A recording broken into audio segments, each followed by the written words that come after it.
What's up, everybody? Okay, I think we're good here. Let me see what's going on in the chat. Yeah, what's cracking? Can you all hear me? Are we all good? Is this thing on?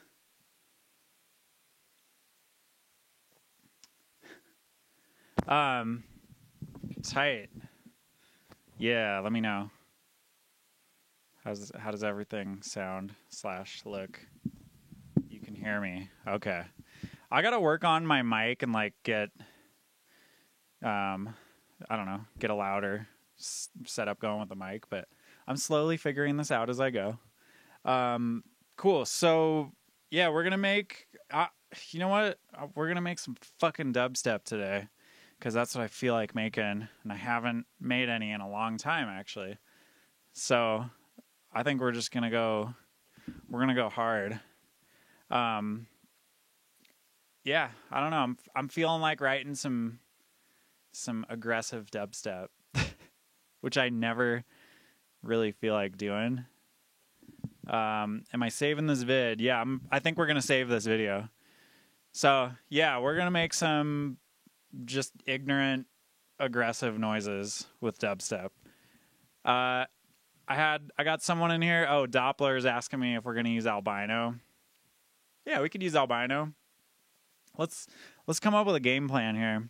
A lot of times when I'm like, if I'm writing music, it's just I'm getting in the studio for a little bit and I just kind of do what I do. But it's fun when you can like come up with a little game plan and get the framework figured out before you even start. So yeah, let's make a song. Let's make it at 150. We're gonna do it in E, E minor. That's like that hits nice and hard on big sound systems. It's not too low, but it's got that rumble, What else? Let's make like, we'll make like call and response too. So the reason I'm doing call and response is for my good friend Doppler Dubs in here, so that we can use albino and have the response be an albino. Are we going to use triplets and cowbell on it? All right, I always do triplets. It's always swingy, so I kind of want to make it like straight. Yeah, I don't know. I want to make some straight up gnarly dubstep. With the way the world is and everything, I'm kind of, I think we're all a little bit angry for some reason or another. So I'm going to channel some of that into some gnarly dubstep. Sick. So hopefully y'all got Ableton and you can kind of follow along, or you're just hanging out and it's like we're just chilling in the studio.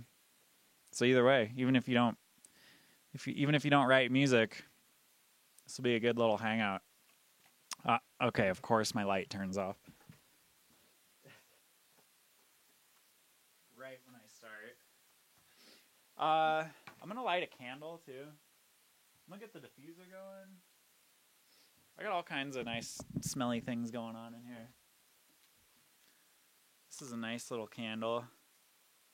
It's called the Road to Hana. Shout out Maui gang. If you've ever driven the road to Hana, it's the sketchiest drive ever. Okay. Let's make some fucking dubstep. What's the first thing? What is the most important part of every song? The kick drum. Let me find the kick drum. Whoops. Kick 2. So I like using okay, before we get into this, I just should, I'll give you a whole rundown of what's going to happen, because I'm going to be doing a lot of these production streams. So for this one, I'm going to explain everything in great detail, and then as we go, I'm going to kind of like rush over some stuff, just because I don't want to keep repeating myself. Anyway, cool, you guys can hear that. So for a kick drum, I really like the Nicky Romero Kick 2 synth. Just to get the perfect kick drum. So you can do a lot of things with this. First thing I like to do is go to the amp section here. Shorten it a bit. We don't need that crazy tail on it. Oh, okay. People are wondering, is this going to be saved? Yes, this will be saved. So I'm pretty sure if you subscribe, then you get to watch all these. So like and subscribe, please and thank you. But seriously, I think if you subscribe, I think you don't get ads and you get to see the videos. I'm like pretty sure. I will also look into this though, just to make sure I'm not talking out of my ass right now. Anyway, Nicky Romero Kick Synth, or Kick 2, it's pretty cheap too. Somebody correct me if I'm wrong, but I think it's like $40 or $50. Maximum is like $100, I think. If anyone wants to chime in with that and drop a link, that could also be helpful. But it's a great synth, and really all you gotta do is just start with the initial preset, go over to amp, and just turn the length. You're using this curve to like adjust.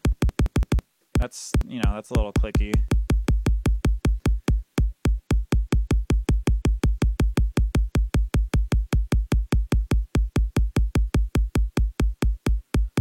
Yeah, I mean, just the way it is great. And you can like mess with the clicks.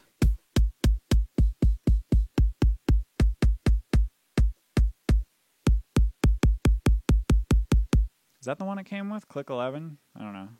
Whatever it is, I like it. Low pass, high pass filter. Since we're going with Nar dubstep, yeah, we'll just leave that kind of open so you can hear the high end of the kick. Sweet. So let's go with this. I mean, it's not broke, don't fix it. That's a pretty decent sounding kick. Here's what I like to do. Just record an instance of the kick. Because I like to get to audio as quickly as I can. I know there's been a lot of controversy in recent times about MIDI drums versus audio drums. And I think this should let you know what side I'm on. Flatten that bitch up. We got a really nice sounding kick. I'm going to turn it down right away just, because of mix down. Wanting to have a nice mix down. So yeah, I'll get it down to like, actually, we can leave it at -5. There's not really too much that I want to do to it right now, because I want to kind of just get rolling, but I do really like the Kilohertz Transient Shaper, because you can immediately just get that thing popping. That's a little extreme.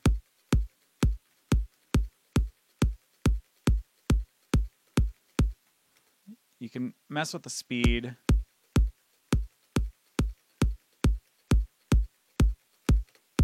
Ooh, that's kind of nice.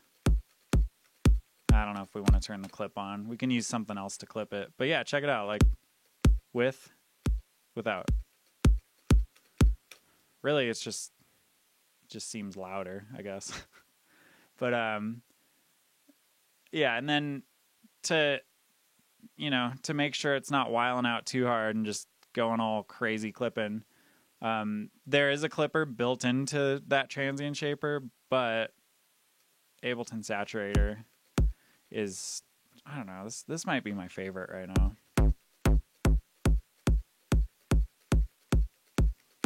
Remember, we're going for ignorant, aggressive dubstep. So I'm going to saturate the kick a fair amount. Not really that much, like 1 dB. And then, check this out. Freeze, flatten again. And then you can go in here, adjust the fades. So it's pretty atonal at this point. This is my favorite way to get a good kick. If you have a good kick sample, just use that, and you can just skip all that stuff that I just did. But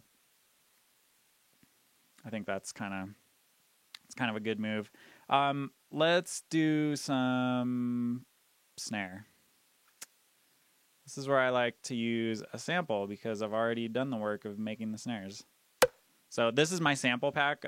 This is Essential Wub Volume 1. Oh shit, shout out Boogie T for the subscription. Like and subscribe. No, he already did like and subscribe. That's tight. So yeah, I like just, I don't know, having a bunch of snares on deck and just going through them. Oh yeah, like I said, these are all on my sample pack. Oh damn, but dude, Brock is in here just gifting subs to everybody. Call him the sub man. Tight. Anyway, I also just had a little safety meeting, so I'm getting my bearings straight. Yeah, this is in my sample pack. I was gonna drop a link here. Bandcamp.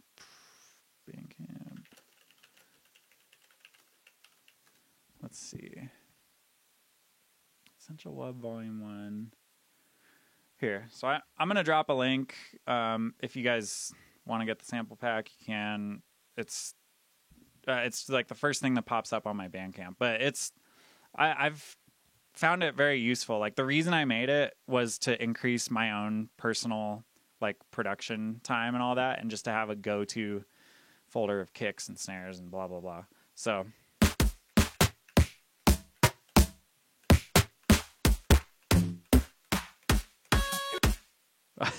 this is the old version that still has like the test song in it.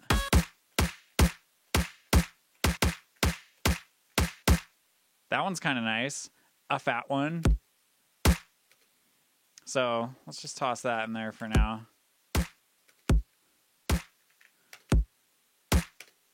It's got a lot of low end in it, but we can fix that later if it becomes an issue. I'm just doing a really simple drum beat, like, you know, let's just keep it.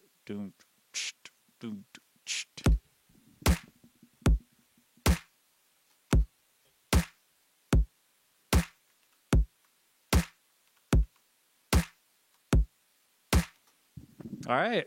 I think that's about it. I think we got ourselves a dubstep song. Just leave it. Keep it minimal. Okay. So we got kick. We got snare. Let's get some hi-hats going. Okay, here's another cool little pack I've been using. So if you look up Zone Drums, it's this guy who just records all these sick drum samples.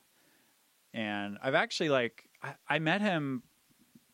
I think I met him because I think he played some shows with Subtronics. Like I'm pretty sure he sat in on a couple of his sets and was drumming, and I'm 99% sure that's how I met him.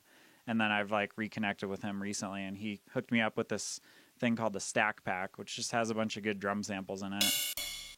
Like really nice rides, toms, stuff like that.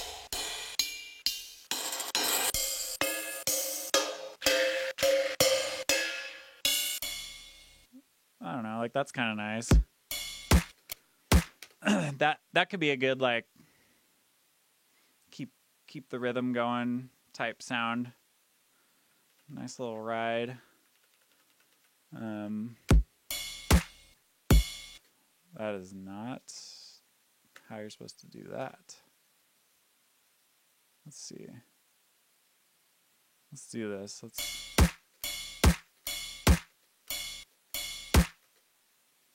So yeah, we'll just have it on the upbeat there, on the skank.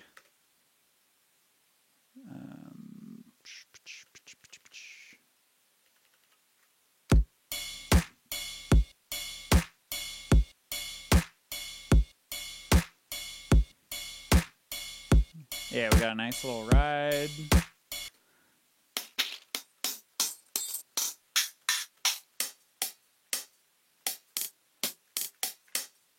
Yeah, this is kind of nice. I like his drums. I don't know, they're fun. I've been enjoying using them lately. Shout out Zone Drums. If you just Google it, it's like the first thing that comes up, and you can go and get all his sample packs. He has a bunch too.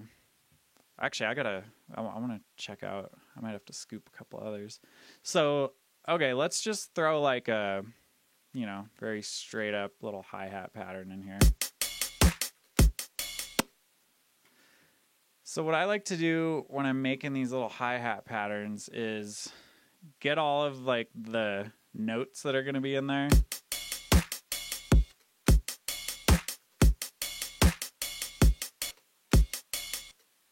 And then make some little variations.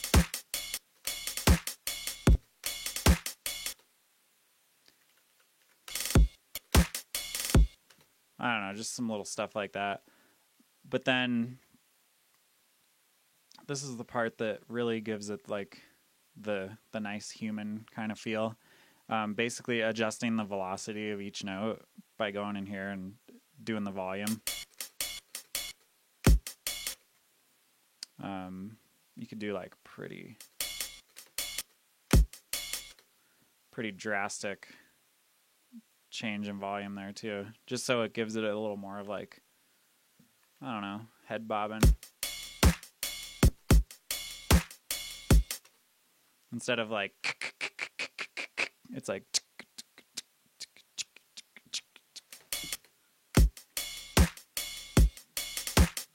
And then those are going to have to get,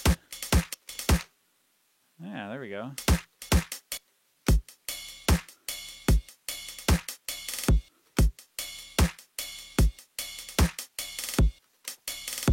That's a little bit much right there. I think I'm going to take those out. At the end of your little sections too, it's kind of fun to like reverse it. Give it a little suction.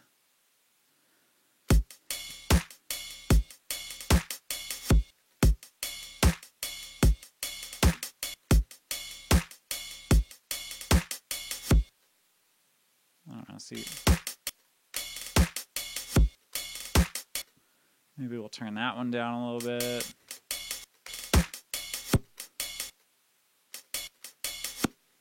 And then, here's the good part. Turn the grid off, go into the loop, and just move some stuff.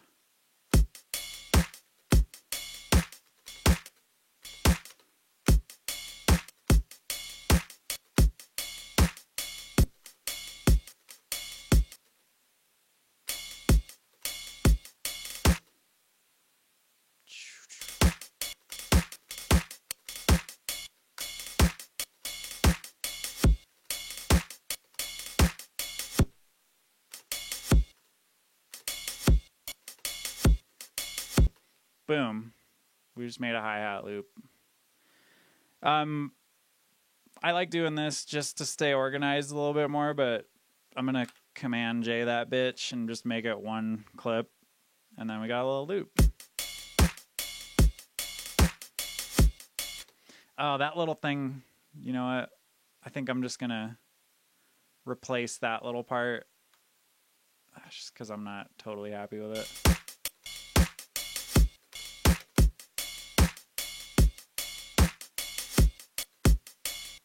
And that's the other thing, you can go in and like replace, like this one was dragged over a little too far. So there, that's a nice little thing.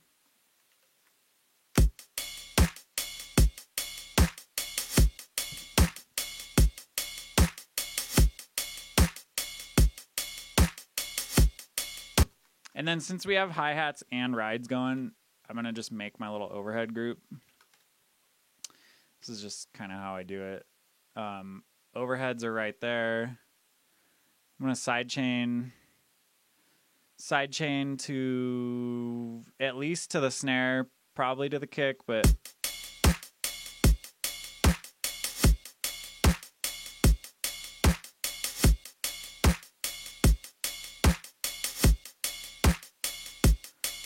and notice how I'm not like hard, like super hard cutting to make it, you know, I'm not trying to like fully duck the hi-hats out of there. I'm just trying to like provide them with a little bit more, or provide the snare with a little bit more space to come through. So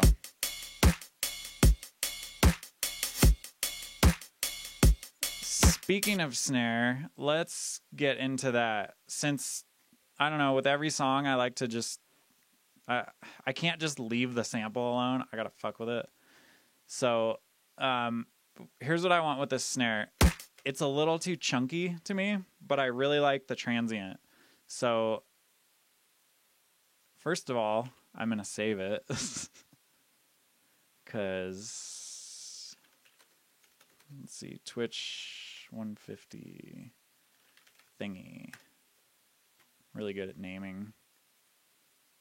I'm really good at naming stuff.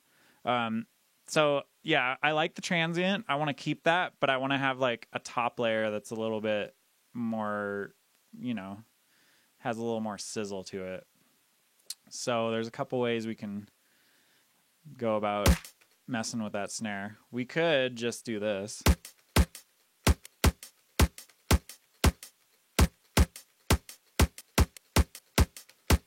Actually, that just worked out great. If you ever like want to really get the transient figured out, do this. Just do fades. It's the same thing as doing a transient shaper, but you have it visually in front of you and you can like get it exactly how you want it. So, cool. We got a nice little transient there. I'm going to go back to the stack pack and see what kind of snares we got.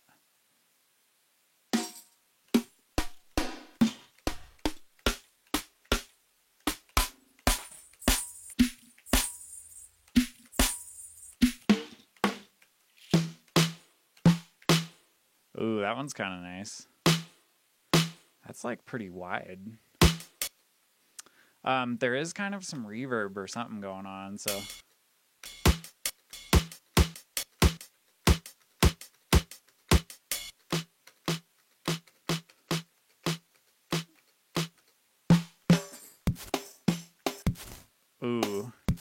Ooh, that's kind of sick too. Let's drag that onto another one.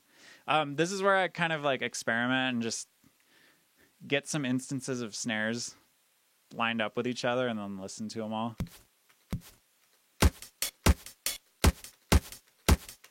And then since this is the high layer of the snare, I'm going to chuck a Pro Q3 on there. My favorite EQ. Oh, shout out Full Swing in the chat. Dude, you should definitely get the Zone drums because it would go really well with your music. Oh shit, Chomp. Oh, Chuma with the subscription. Thank you. Yeah. So Pro Q3. This is my favorite EQ. I just like that it can be dynamic. Doesn't need to be, but in this case, I'm not gonna do that. But that's kind of a nice little fuzz. Let's see how this.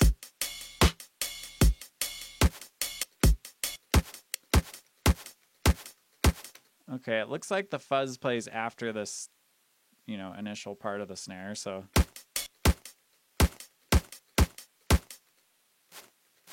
Actually, you know what? That little noise on the snare, I think, is exactly what we needed. So, I'm going to do this. I'm just going to commit. It's nice to, like, I've been getting in the habit of just picking what I'm going to do and committing to it and moving on and not trying to fuck with it later. So we got some nice fuzz. Let's make it even fuzzier. You could use erosion for that, or you could use texture to add even more fuzz. I mean, this is just full white noise, which is kind of nice. And you can adjust the EQ of like, yeah, you can do all these different stages of EQing. This is just EQing the actual texture that's being added. And right now, when it's at 0 here on the mix, it's basically like a parallel type thing. So it's 50-50. That's 100%. That's just the original sound with no texture.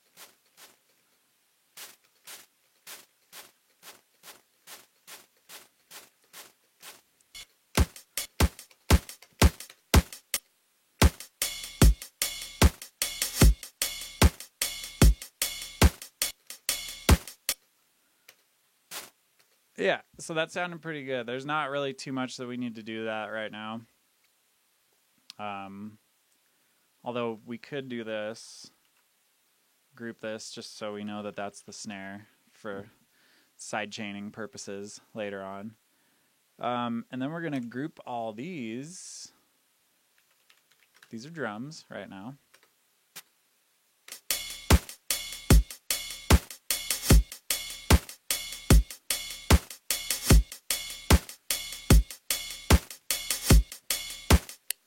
Yeah, that's sounding, that's got a little punch to it.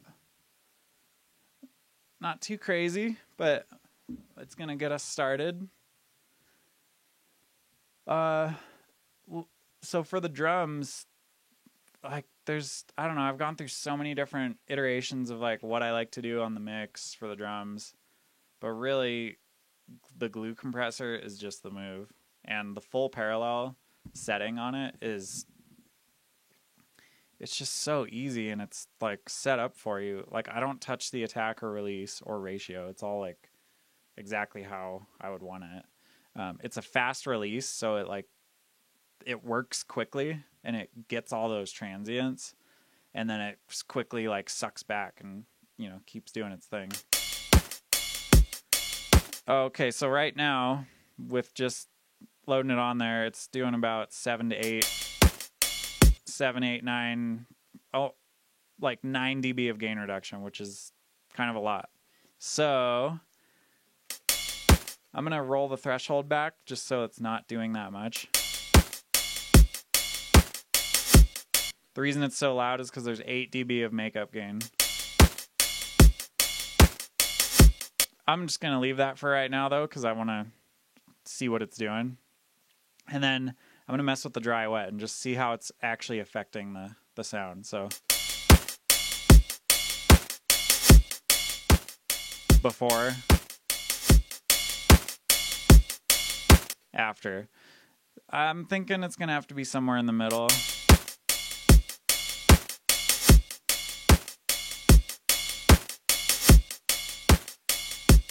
Basically, the more you turn the makeup gain while you have the soft clip on, the more it's just smushing your drums into a ceiling, and it's just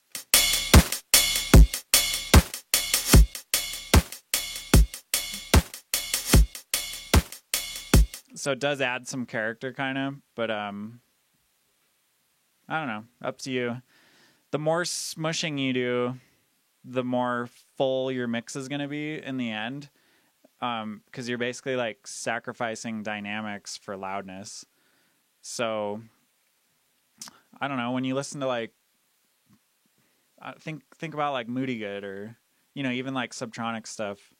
Well, I know for sure, like from talking to Jesse, he does a lot of this like clipping at different stages that just, I mean, it's just a track full of sausages, if that makes sense. So that's why stuff sounds so full and like just loud. But then if you listen to like Tipper, it's the complete opposite. It's like not loud at all, but everything's just so spaced out and has its own little spot. Obviously completely different types of music, but for this, I'm going to go in the middle. Anyway, that's sounding nice. I like that so far. Overheads need to chill out a little bit, so I'm going to throw an EQ on there. Even though you can't really hear it, I can feel this in my sub pack.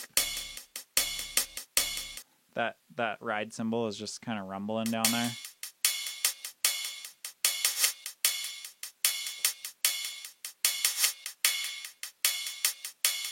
And this is where I'll start to do some dynamic stuff. So I'm doing like a high shelf, and then I'm going to make it dynamic. And then you just drag this little arrow down. Oh, there we go. Chill out, little hi-hat ride gang.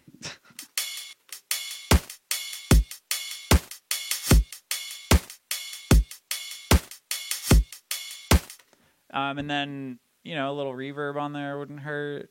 I used Valhalla Vintage Verb. It's my favorite. I made this setting called Snare Fizz that probably adjust the time a little bit.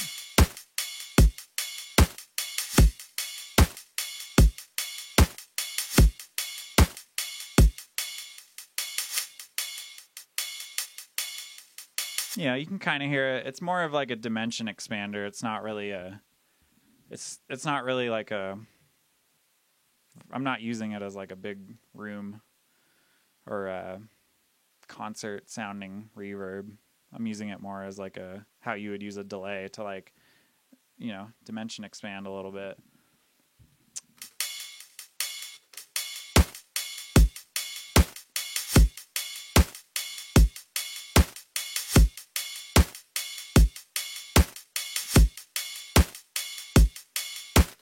Keep in mind too that we might end up like switching the snare out at some point in the song. This is just for now, just to get going.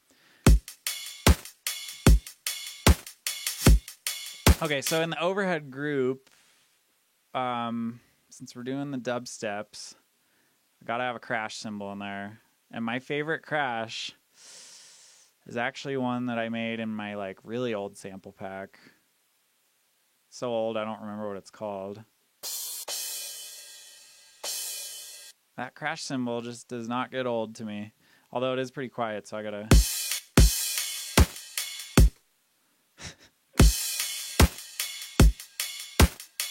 And then we can reverse it over here at the end. Turn it back down.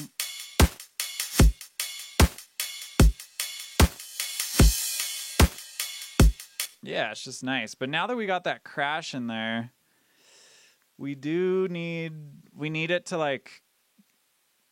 What's going to happen when there's like bass and stuff going on is the crash is going to distort on the, on the one, because there's going to be a crash happening at the same time as a kick and a sub bass and mid-range bass. So I'm going to take this compressor and just copy it over to here. And then I'm going to send it to, have it go into the kick. And then I'm just going to like have it barely working.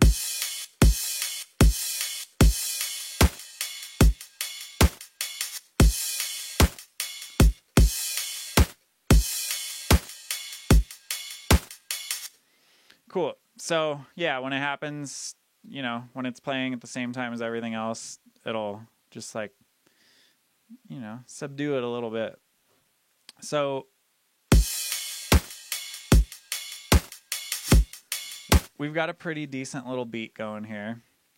I do want a little bit of suction. So here's what I'm going to do. I'm going to go to Mr. Bill's Spectra pack. Also, this is a must-have sample pack. If anyone can find a link and drop it in here, I'll look it up too and do it. But it is a crucial sample pack to have. More so than my sample pack. Like, if you're going to buy one, you should buy his, because he actually knows what he's doing. So basically, it's got all these crazy spectral, like, effects and stuff. And I like to throw some of these in just to, you know, even this kind of stuff, and just taking little one-shots out of these and using them as like percussion sounds.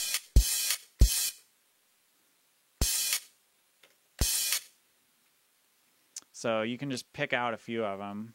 Like I'm just randomly picking a few out and making little things out of them.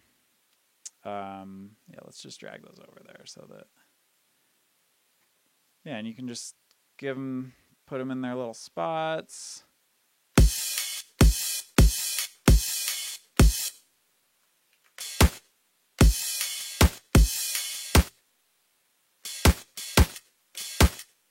Might have to turn some of them up a bit.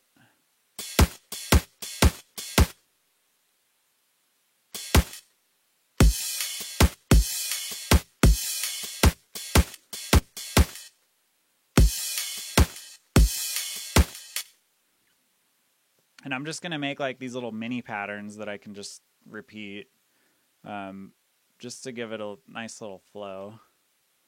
I picked the moist stuff just because the word moist is funny. Oh, that's kind of cool.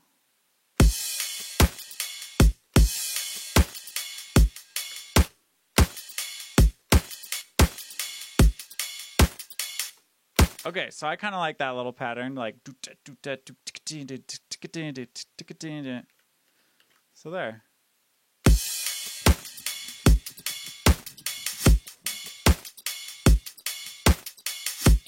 Maybe on this last one we get rid of that and we'll throw something else in there just to change it up.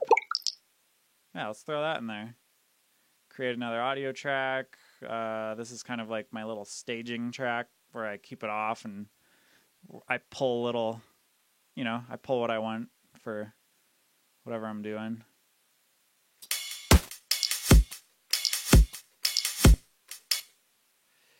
Let's see what this... Yeah, that sound is a little too much, so I'm gonna... I like that little ball thing at the end. Oh, there we go. Some of these sound cool as like a snare layer. Watch, check it out.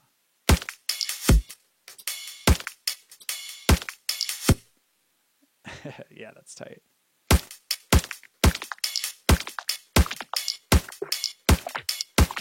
I'm messing with the transpose. I turned the warp off and I'm just...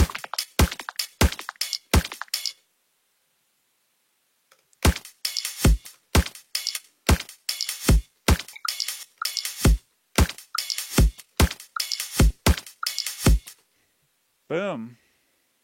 There we go. We got a nice little effect, or a nice little like spectral percussion thing going. I'm gonna Command J that bitch.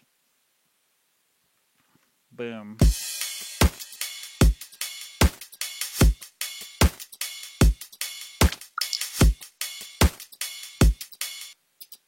So it is very dynamic. It's very like, goes from quiet to like this loud little kind of thing. And what do we do to deal with dynamics? We compress. My personal favorite compressor for general things like this, and especially drums, is UAD SSL G bus compressor. It's just like the SSL compressors that they built into their, like if you're ever able to like use a SSL mixing console, this is the compressor that's built into them, and it just adds such nice character, and it's just nice and punchy. Like when you start applying makeup gain, it adds this punch, this low end punch that, I don't know, it's hard to explain. It's kind of similar to glue actually. Like they got pretty close with glue. But this is just the shit. Anyway, the UAD version sounds good, but I have to use it sparingly because I can only have so many UAD plugins going. Because it runs off of its own interface. So, track comp by DMG Audio is a great second place because it actually has a G-Bus setting. Kind of tight. Yeah, so let's see. Let's mess with some stuff here. Let's roll the attack a little bit so that we can let some transient through. The release, we'll just we'll adjust that after we adjust the threshold.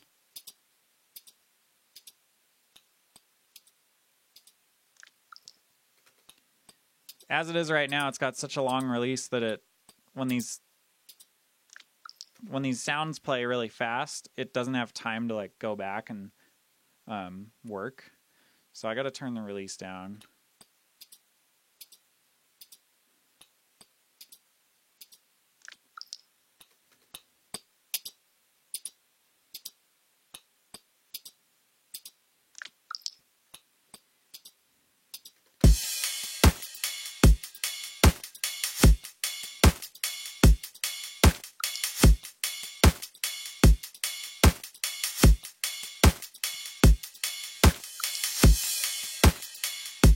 All right, that's gonna work for now. It's tempting to just do this. Let's see how wider works on it.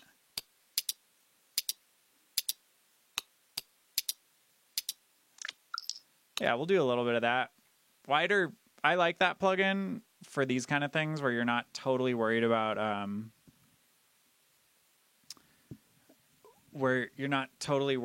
like it adding artifacts and stuff, because it will add artifacts to your sounds. I would be very careful if you're applying it to like bass sounds. I just wouldn't do it. Or make an audio effect rack where we'll just do it. I'll just show you guys in a little bit. It's probably the easier way to go. Cool. So let's throw some reverb on there too. Valhalla Vintage Verb. I'm one of those people that just chucks a reverb straight on the track. I don't really like doing sends that much, just because it's more, I don't know why. This is just what I do. So I really like gated reverb for drums, because it's a nice and tight kind of thing.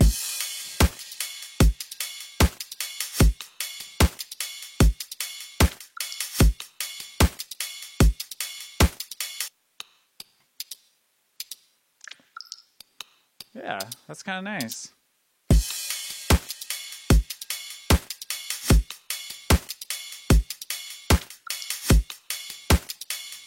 That has a nice little click going, but it's not too, it's like, I don't know, it's nice to listen to, I guess. That could also be useful for the intro. So this drum beat we're making is not going to be like the beginning of the song. Maybe we could use this click, some of the hi-hats. We're just getting like, this drum beat that we're making is going to be the meat of the drop. This is just what I like to get done right away.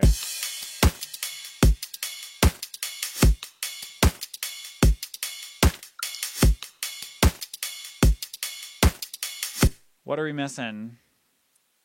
We need some suction going into that snare. Some like something like that. Oh, you know, it would be cool. Check this out. Let's go to the stack pack. I never use his kicks. Oh, all right, here we go. We got long, short, absurd. I'm just going to reverse it. I've found when I use reverse kicks, you kind of got to get rid of the transient, or else it just sounds like doo-doo. Ooh. See what I'm saying right there?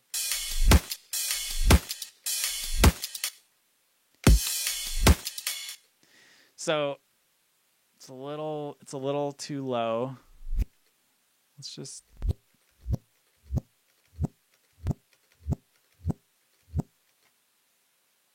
Let's try that.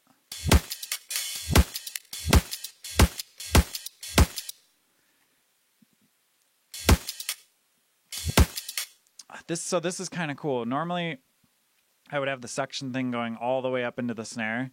I kind of like having it go a little before and have this little empty area because it's like a boom.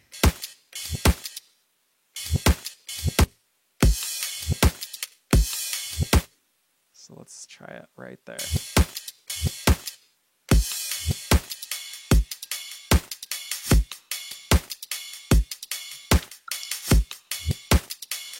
So that's kind of cool. Now let's mess with that sound. That needs to get thickified. This is one of those things where I'll just chorus and widen the fuck out of it. Just to see if whoa, that's a little bit much.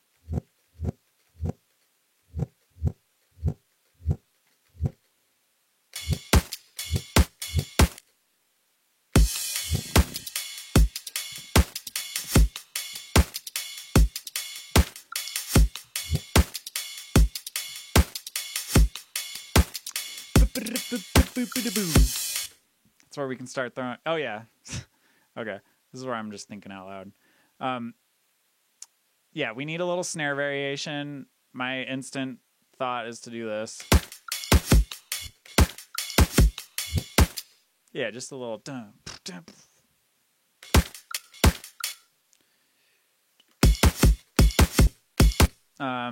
Throwing that little extra kick in there, but we're gonna adjust it so it's not as thumpy as the other ones.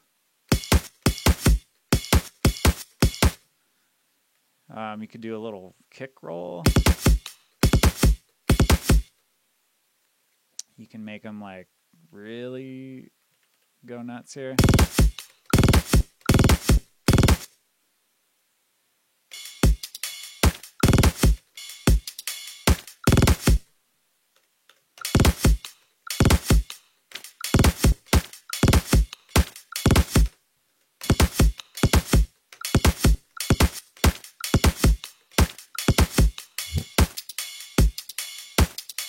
Yeah, so that could be a nice little, flavor to add at the end of each 4 bars, I guess.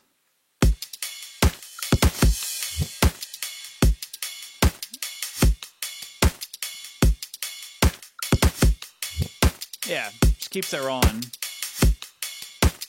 Boom, doom, doom, doom, boom, boom, boom, boom. You know what? Time to throw some toms in, I guess. This is literally how I make... Oh, dude, Father Funk's in the chat. Sorry, I didn't even see you there. I'm getting locked in. I'm zoning out. Shout out Father Funk. Yeah, so whenever I'm doing this, I literally just make drum sounds with my mouth, and that's how I figure out what to do. So let's check out these toms.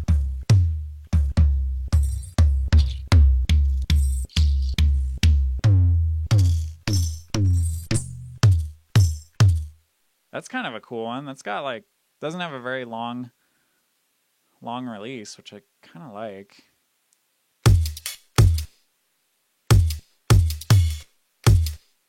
Boom, boom, boom, bada boom, boom, boom.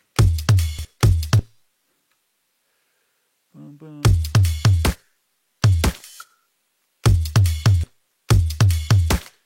Boom, boom, boom, boom, bada boom, boom.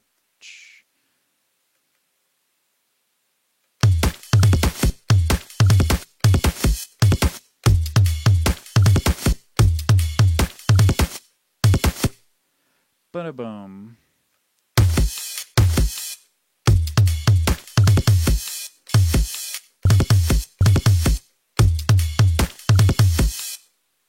Okay, I like that pattern. This is the fun part, transposing them all different. That one's up 7. This one might be up.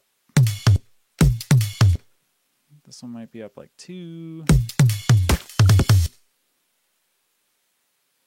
And they keep going down.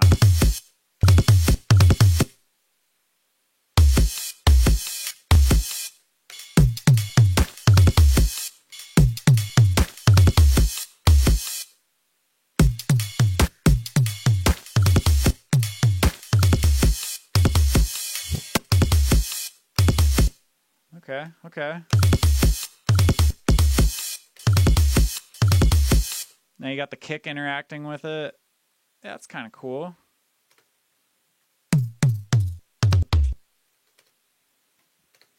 I don't know why, too, but I really like throwing OTT on toms. I think it just adds to the hype.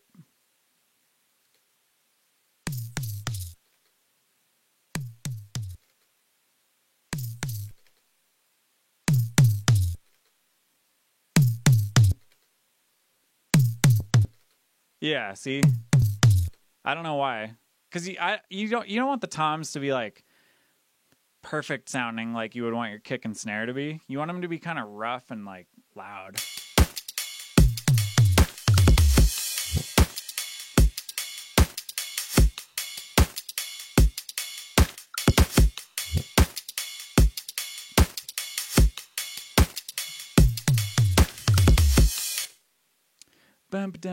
So here's what we're gonna do.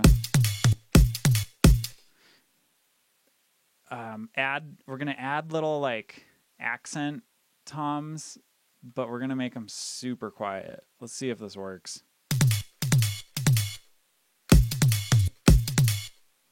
Boom ba doom ba doom boom ba da boom. Boom ba doom ba doom.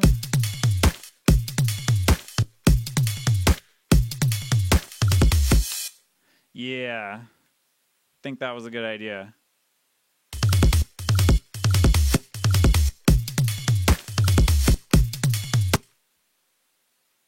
Yes, that was a good idea.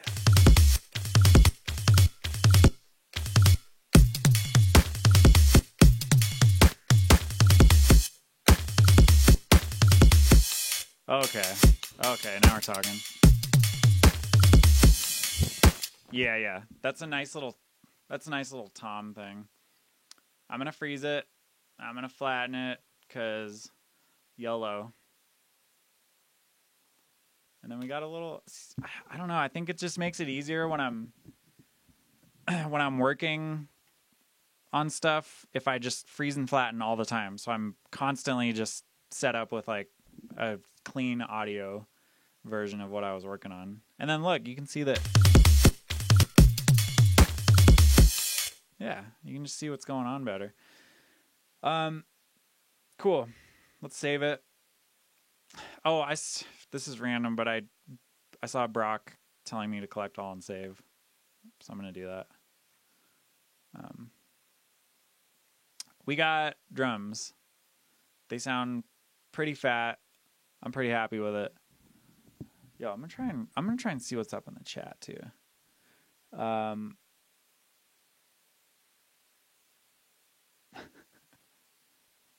Just looks like a good old time in the chat. That's what it looks like to me. So yeah, we got drums. Let's take these. Let's cut and take them to where we think the song's gonna drop. 33 bars. That's where it's gonna drop. I like having 32 bar intros. Yeah, long epic build-ups. It's kind of my thing. Duplicate it. Drop one.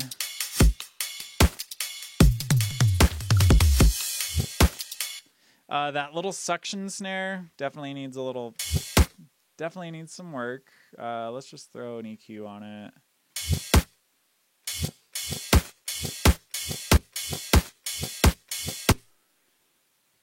What else? Maybe a little reverb. Yeah, let's throw that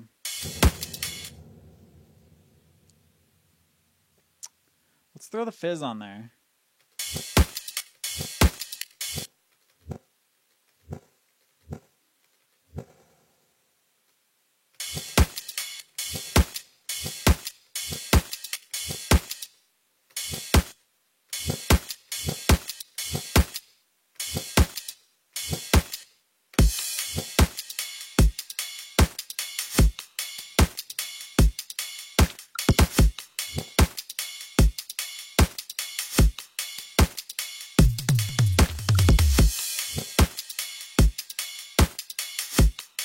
Cool. So that's kind of nice. I like it. Let's take these little spectral things, put them in the intro.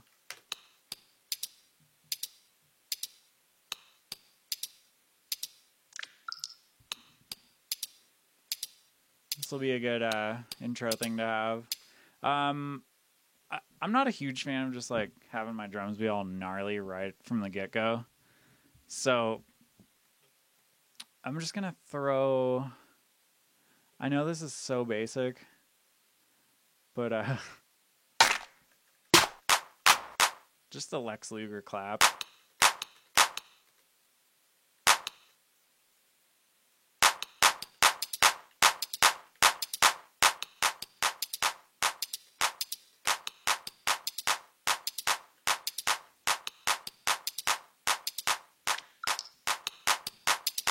Okay, so that little like thing at the end, we don't really need that.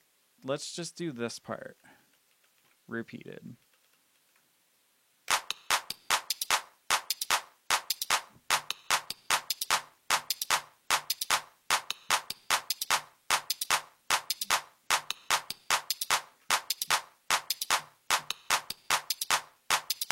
This will just give us good like framework for coming up with a little vibe. This is where the build-up's gonna start. So we're gonna do build-up, start there, and then yeah, we have a nice little 16-bar build-up, which we can extend if we need to, because it's fun having like super long build-ups. Yeah, we'll get to that. We'll cross that road. I don't know, however that saying goes. Okay, now here's the fun part, in my opinion. Drop a MIDI track, not part of the drums though. And then we're gonna come up with some melody. What am I doing? Instruments. Okay. I'm about to give away, it's not even a secret because a lot of people know about it, but this little bad boy right here, Korg M1, my new favorite synth. Well, this is my new favorite like sample synth to use for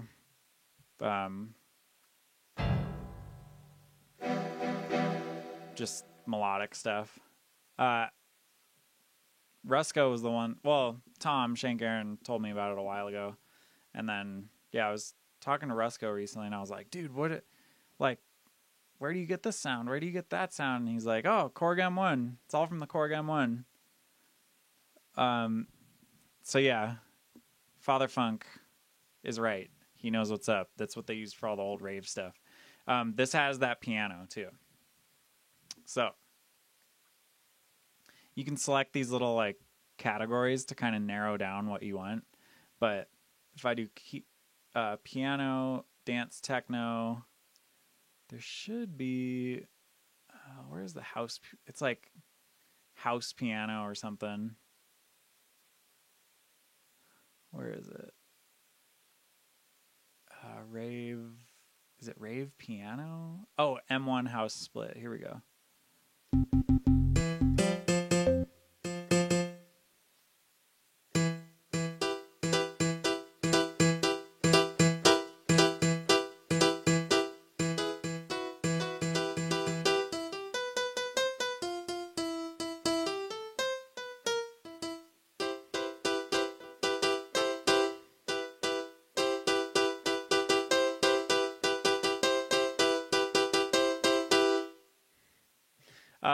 I know it sounds cheesy, but once we get some effects going on it and stuff, it could be pretty cool. What's going on? Commercial? Yeah. Okay. I'm sorry about the commercials. How do I gift a subscription? Wait, it's letting me gift. I don't know. Yeah. Gotta subscribe, I guess, to not have the ads. Anyway, I'm just gonna start recording and like see what happens.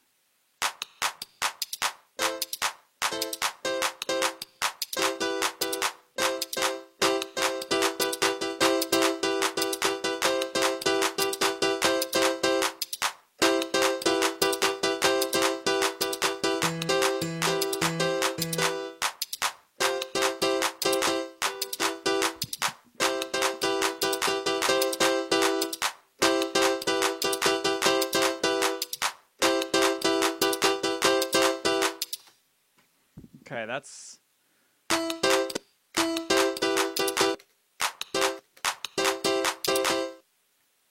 okay. Okay, that's not a horrible start. Just to get a little rave piano going right away.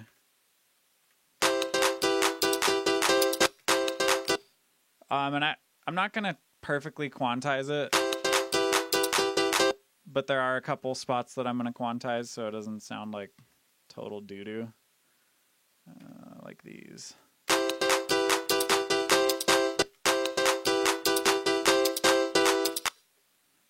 Let's go over here.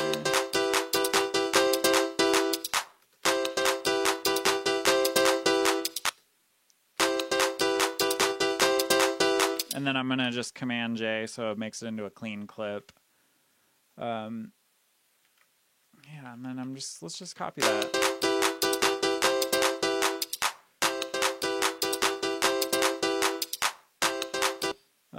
Maybe it should just be repeating like...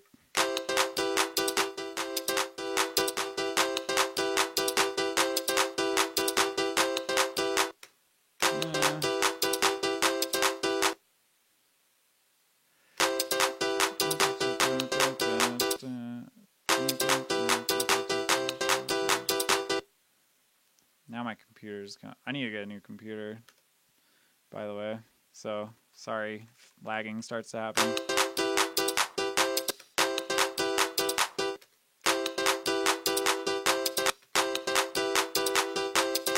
Okay, that's kind of cool. Wait, what are we doing here? Yeah, let's do something like that.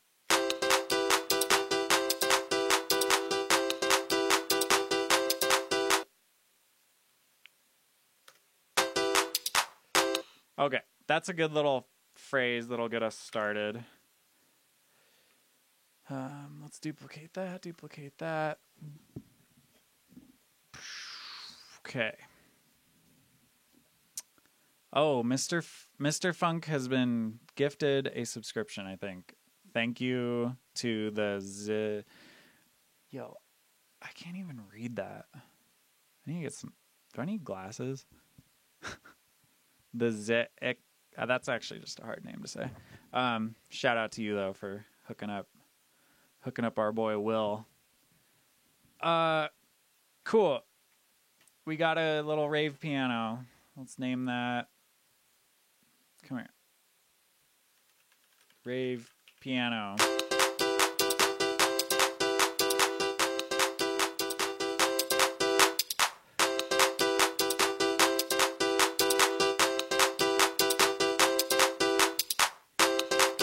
Just something simple. Then what do? Freeze and flatten it. 'Cause YOLO. I've been skating with Tom Shankaran, and I've been and Jenga actually there's a handful of us that skate that also make music. So it's funny, like I like to use the term like, yo, just freeze and flatten it to tell someone to commit to doing like a trick or something or a stall. Like I really got to work on this 50-50 grind on the, in the medium bowl. Oh, I just need to freeze and flatten it. Send it.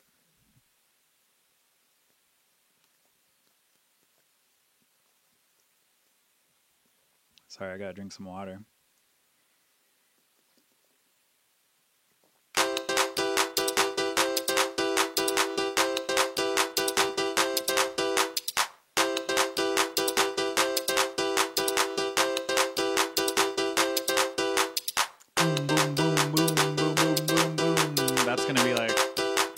Yeah, big 808 kick kind of thing right there.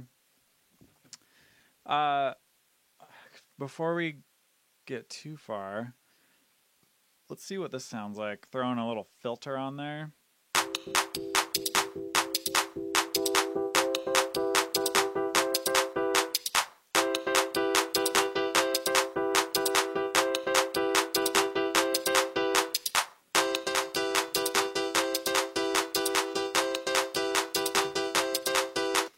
The other thing we could do is like have this be filtering in during the intro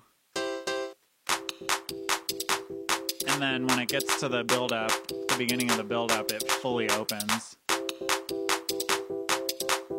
And then this is I do this all the time. This is just like my move now, I guess. Oh wait, are you guys seeing? Okay, cool. Never mind. I was wondering if you guys were seeing the plugins because I had issues with that before.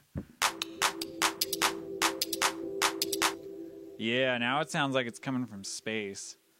Space is tight. So, let's do huge spaces. Let's do huge synth space. I don't know.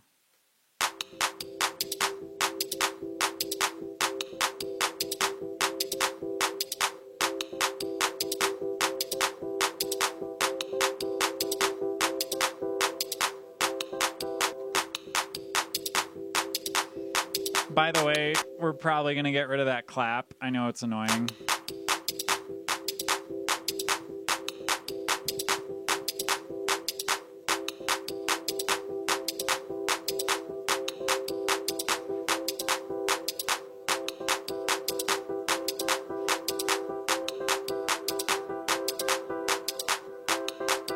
Gonna have some risers and stuff.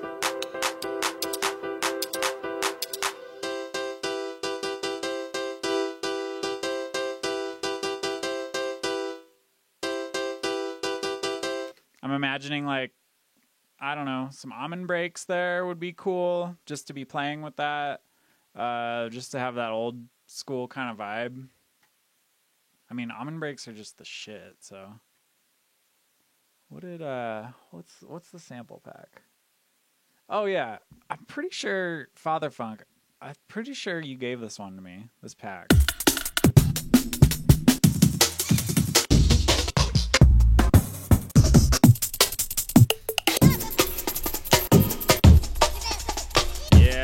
I love the think breaks.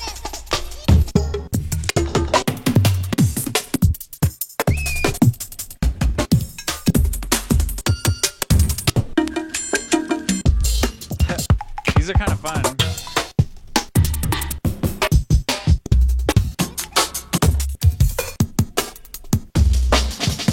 I don't know. I want an almond break though. I think all I want is a good almond.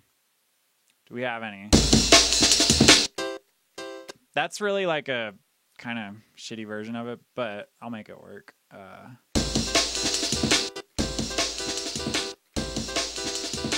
Actually, no, I could find a better almond. What are we talking about here?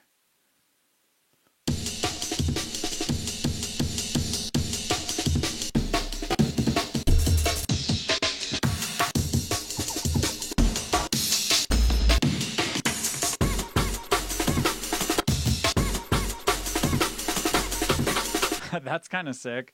I wish I knew what tempo it was. Yeah. Well, I guess we can just do this.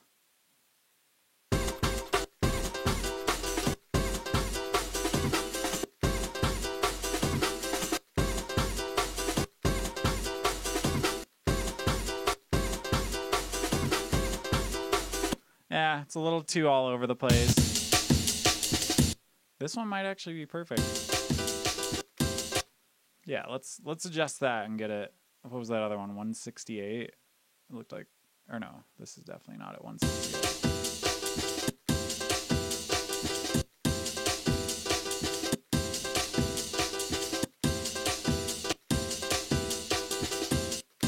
There we go.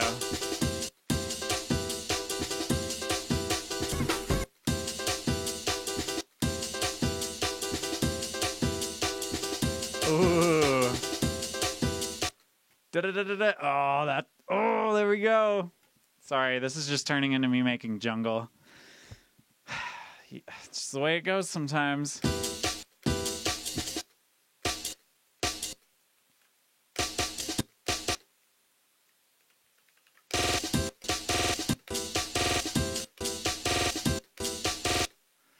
This is just what happens. Nothing I can do about it.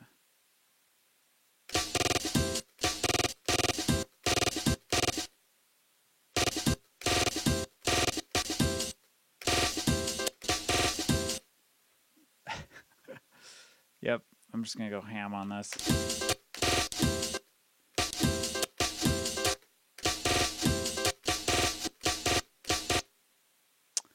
And I'm sorry if I'm going way too fast, but this is just me getting in the zone and figuring stuff out.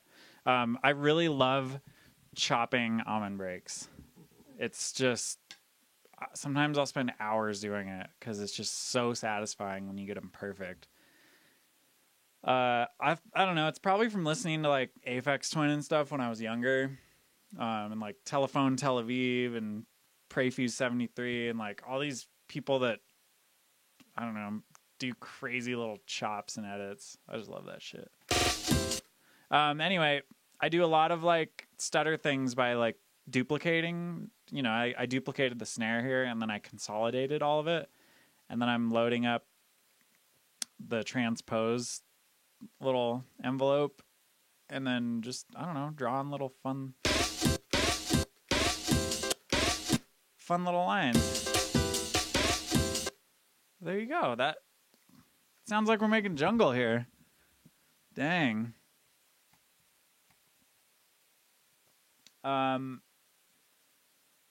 Yeah.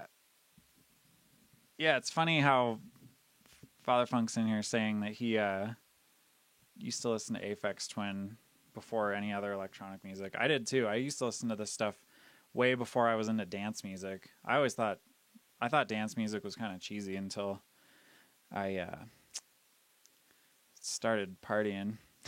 That's literally how it happened. Okay, so this is a cool little loop.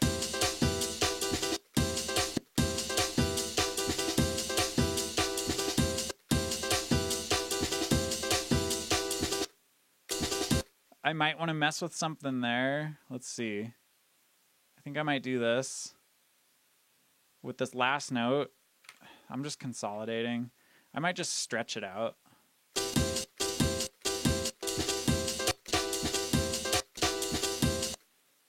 Maybe I'll do a little transpose down, like. Nah, that sounds like doo-doo. I don't know.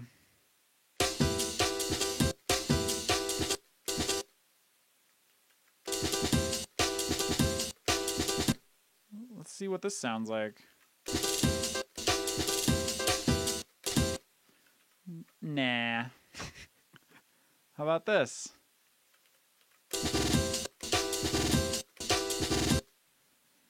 How about this? How about this? It's funny because I've started like talking to myself while I produce too. So this is not that much different than if I was just hanging out by myself with the stream off.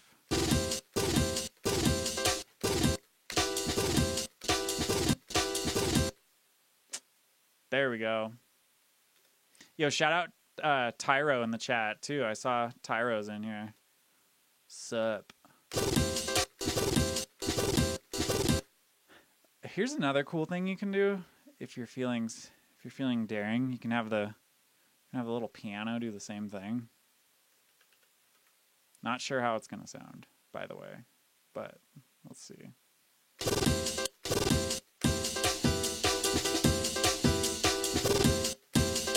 That's kind of cool. It's barely audible what's happening, but I don't know. Just it's something. So here, let's do this. Okay, we got that little ending for there. Okay, and then we got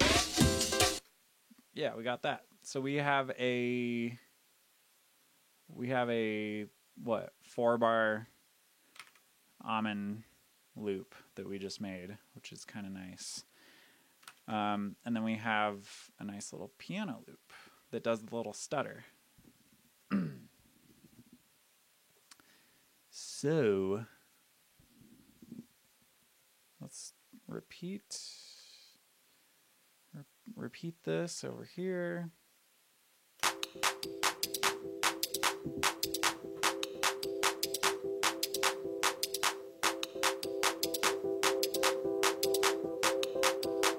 Oh, also notice how I haven't done any like effects on the Korg M1. That synth just sounds so fat right out of the box. that I love that you don't really have to mess with it that much. Okay.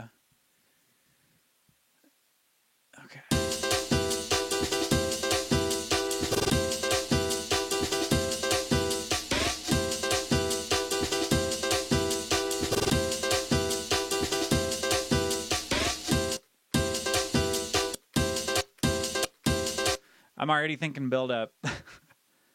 This is how my mind works. I just randomly start working on things. Oh, that could be kind of cool. Dun, dun, dun, dun, dun, dun, dun, dun, dun, dun, dun, dun, dun, dun, dun, dun.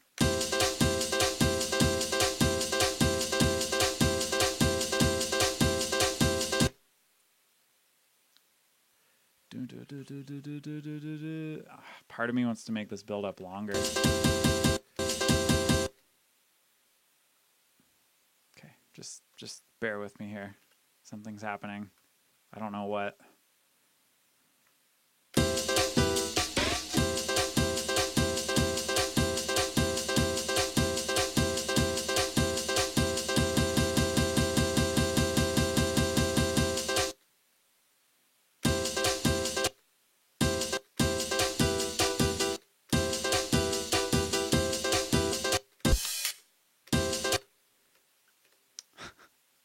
Apparently this is what's happening.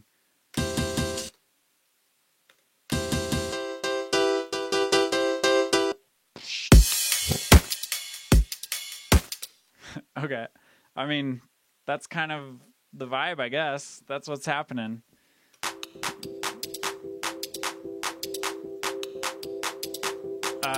Okay. We need some sub bass. We need Dirt Monkey's nice sub.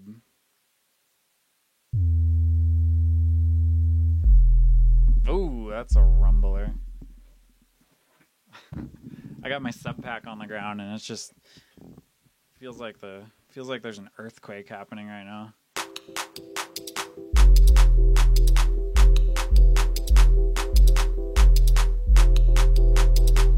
Oh, it's also super loud.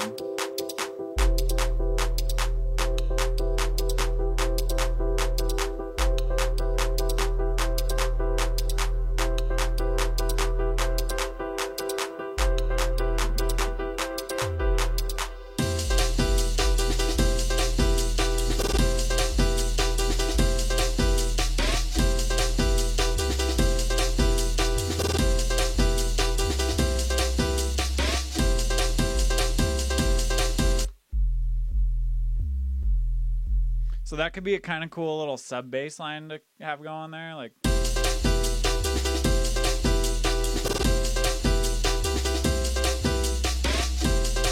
I don't know if that's. I don't know. We might just stick with that first one, but.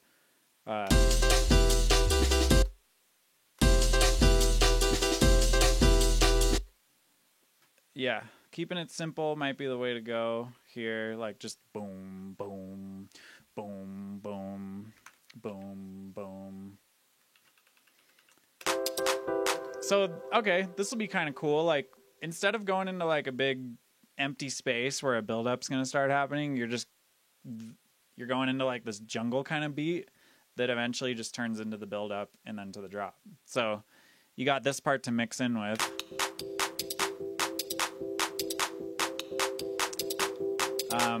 We'll throw a little kick.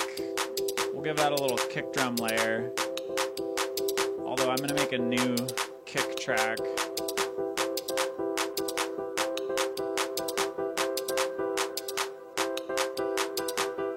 Separate one.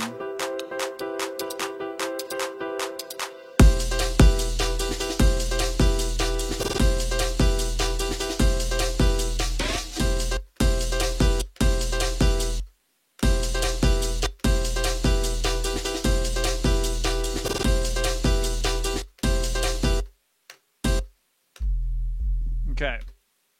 I know you guys can't really hear that. So, here, I got to take this plug-in off of there. For this kick drum, this is just for the intro. So I don't need it to be perfect. I do want it to be like saturated so that you can hear the crunch.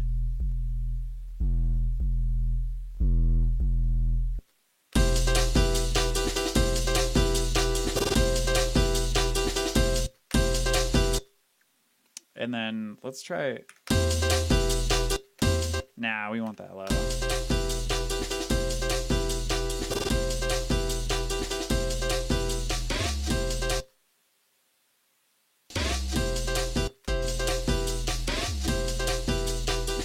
Yeah, we'll have it go up to C right there. That sounds kind of nice.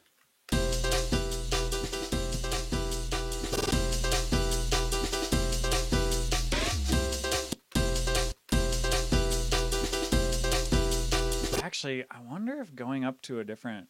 It's kind of cool when you just go up like... This is going up 7 steps. It gives it a nice little tension.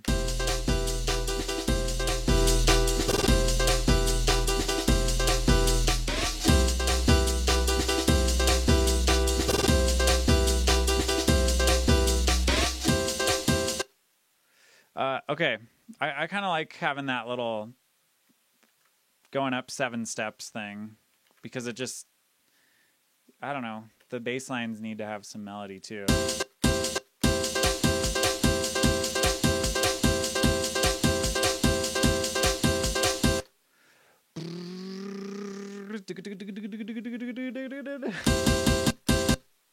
You know what I'm saying?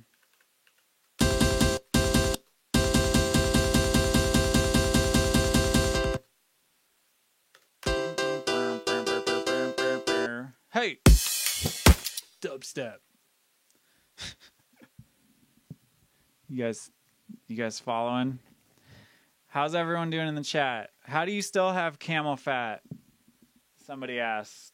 Contra Scandal asks. Well, I bought camel fat when it was out, and then since I got a new computer, I couldn't.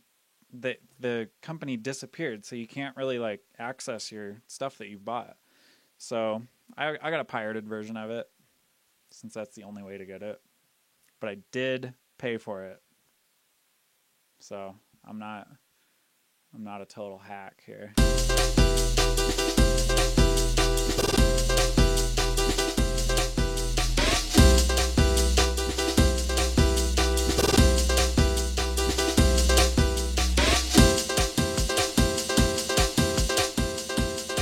All right, I don't know about going up 7 steps. Let's just do...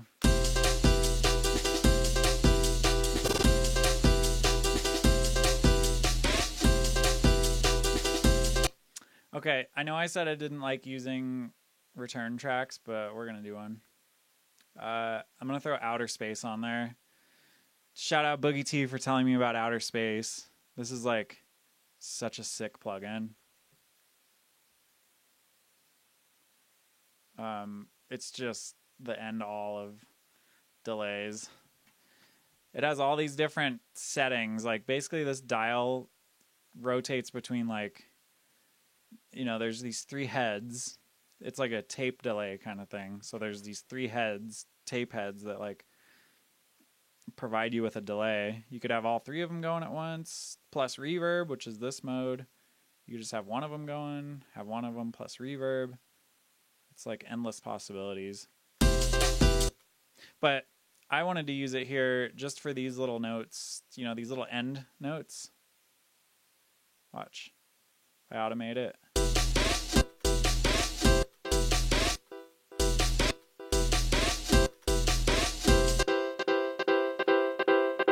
Oh God.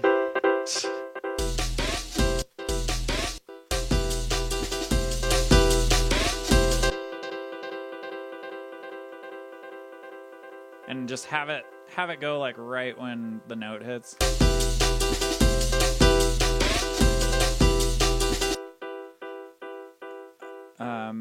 Yeah, it's gonna take some tweaking, that's for sure.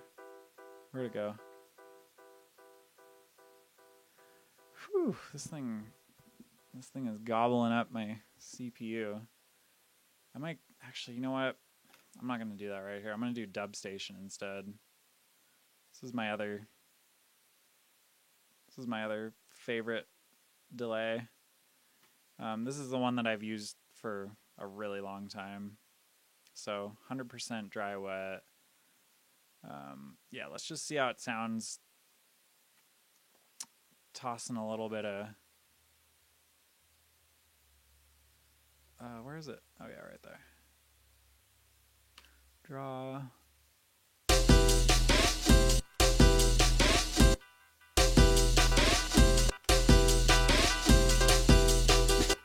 Okay, there you go. That's pretty simple. That just added a little bit of like...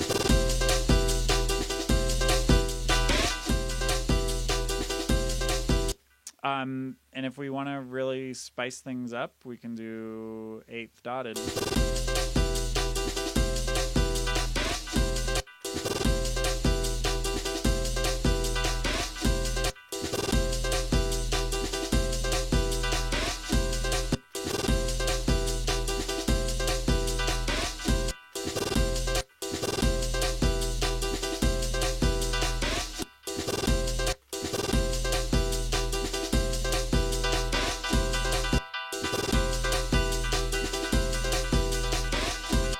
So right now what I'm doing is I'm turning down the input and output.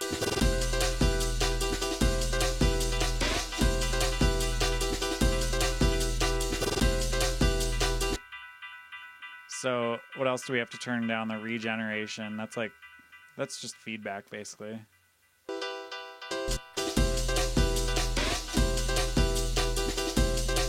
Perfect. And now that we did that little automation, we can just have that happen in the intro too. And that'll fill up that little space, you know? So watch.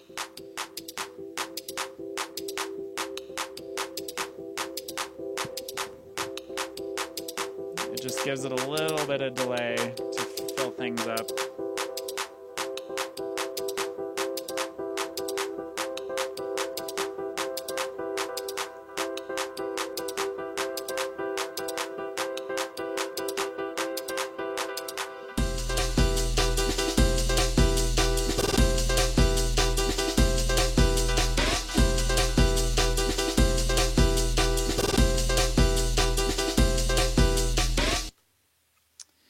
So I'm kind of at a crossroads right now.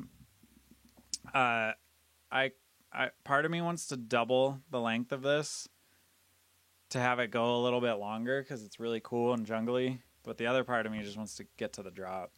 I think we're just gonna get to the drop.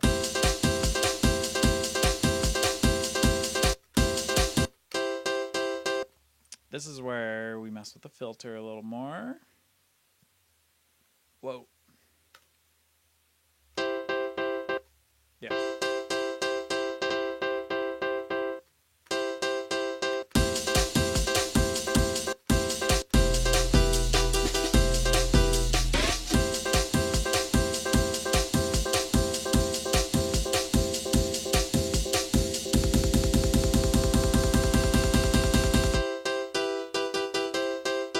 Hey.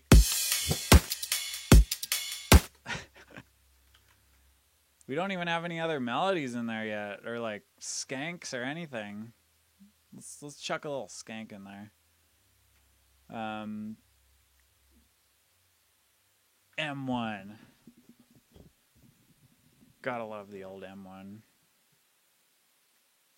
Now we're about to dive in and see what it's got. It's kind of cool because you can just, you know, select the categories you want to hear. Let's go bell. Jazz. I don't know.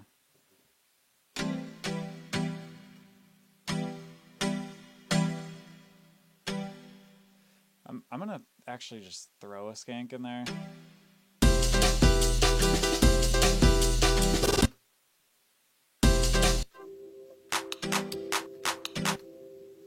Let's see. That way we can like cycle through sounds and quickly hear how they're gonna sound on the song.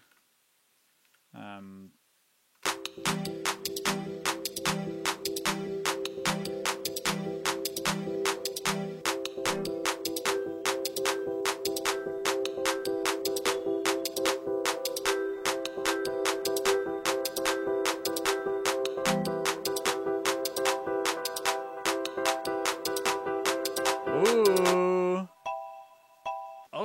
like that one.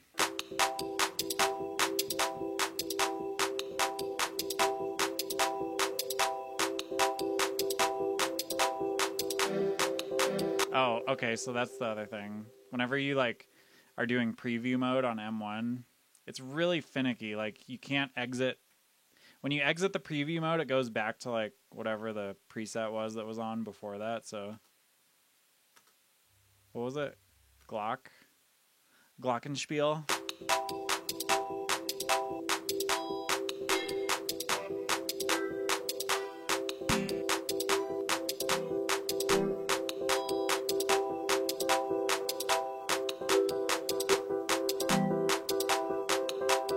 Okay, so let's double click that.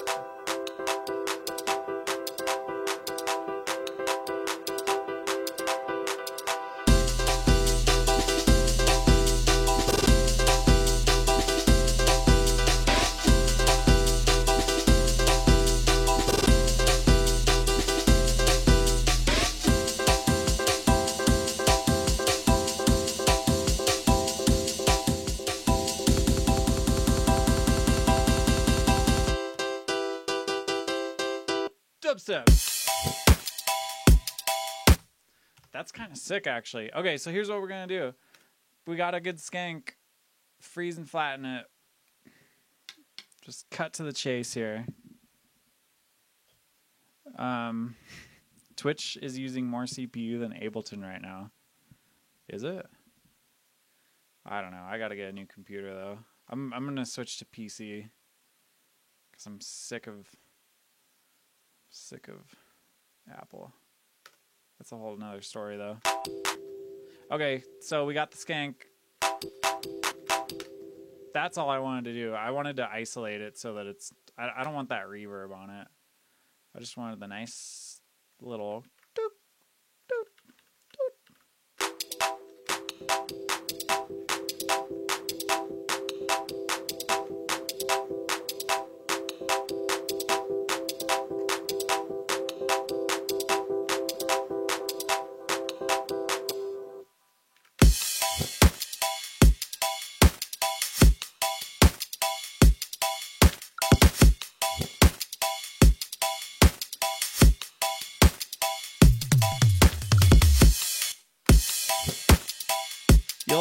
You'll see why this is here later. Well, we're not gonna... Yeah, I know it sounds a little bit like weird compared to the rest of the song, but once we get some reverb on there, it'll make a little more sense. Let's see. Yeah, we'll do vintage verb.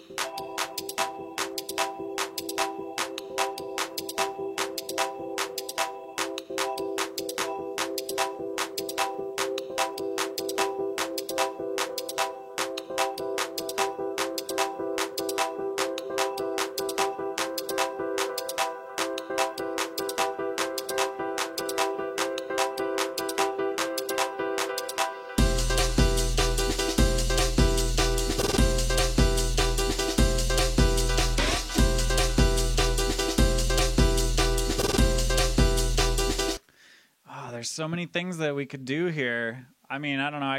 I could imagine like a vocalist over that, or I don't know. We could load up. You know what we're gonna do? Actually, here's the better idea. Let's make the drop, and then we'll see how that can kind of be sprinkled back into the intro. And then after that, I don't know. For me, the hard part of all these songs is like figuring out the theme and what the vocals are gonna be, and what, you know, if we're gonna use a sample or what. So yeah, let's start messing with some derb stirps. We're gonna do just bass. What should we use? Which synth should we use for this main thing? How about we do Vital?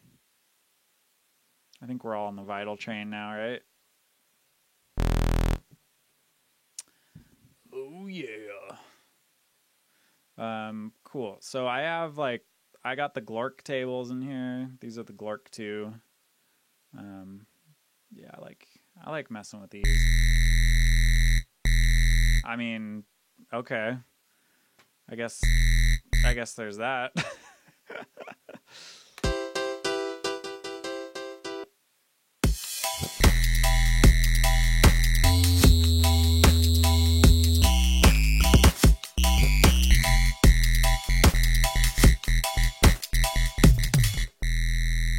That's just kind of a sick sound right there. Yeah, let's record something in there.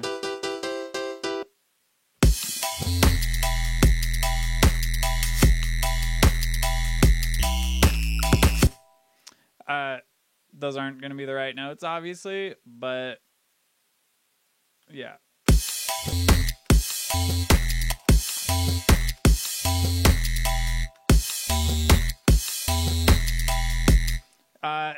Kind of like a Sweet Shop vibe, I guess. That's kind of how Sweet Shop goes. So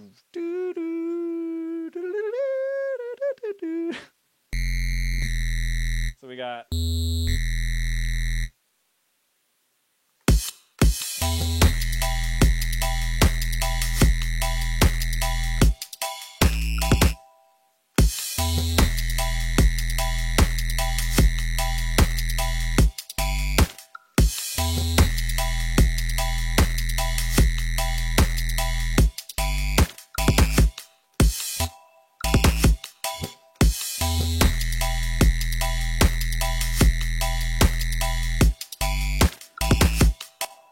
Okay, so this is just laying the basic framework down for like what the song is gonna do.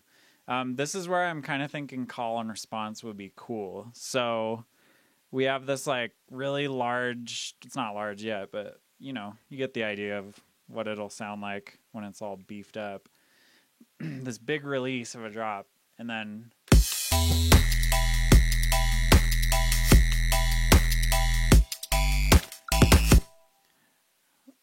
right here we could have a little I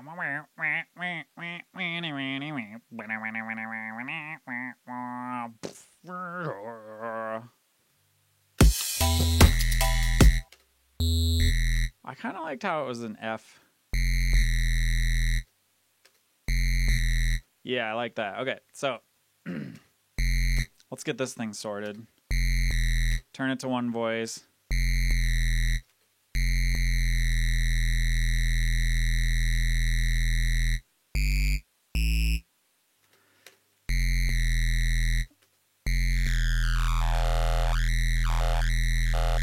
Okay, let's mess with these LFOs too. So throw an LFO on there.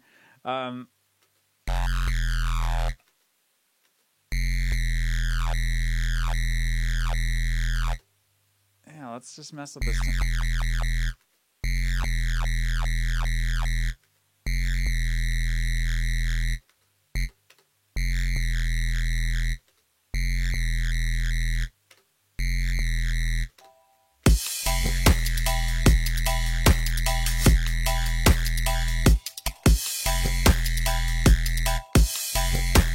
You know, you can also turn these into envelopes, I'm pretty sure. Yeah. That's kind of sick.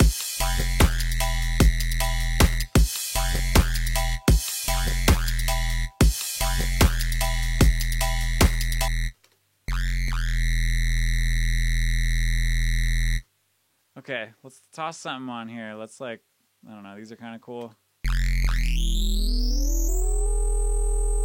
Oh, how about some of that? What if we automated that?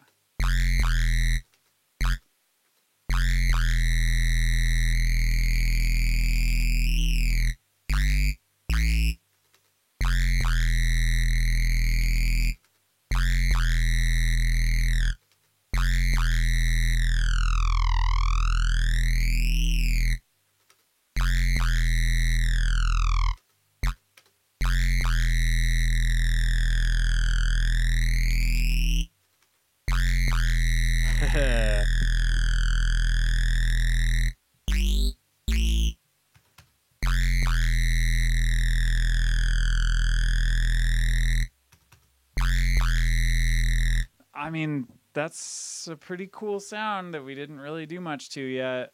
Let's mess around with some effects. The EQ in here is pretty nice.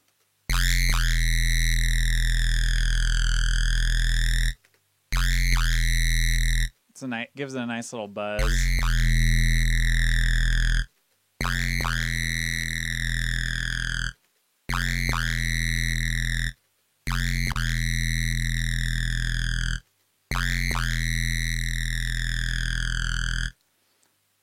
So we're obviously gonna put a snare layer, not a snare layer. Oh my god, a sub layer on this. So I'm just gonna do that right now and get this kind of situated. So this is sub. We'll go sub 1, bass 1.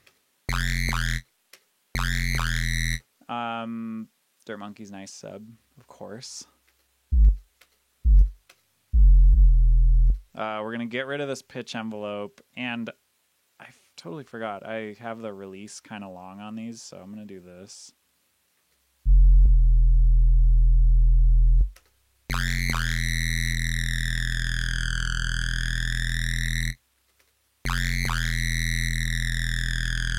Also, not attached to the sound whatsoever, so we're probably going to change it and like mess around, and maybe we use like the 10th iteration of it. But I'm just going to do I'm just going to do some stuff. I'm going to make it dynamic.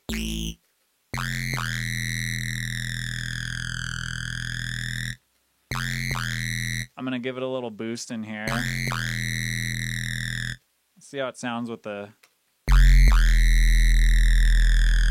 Oh yeah. That sounds nice.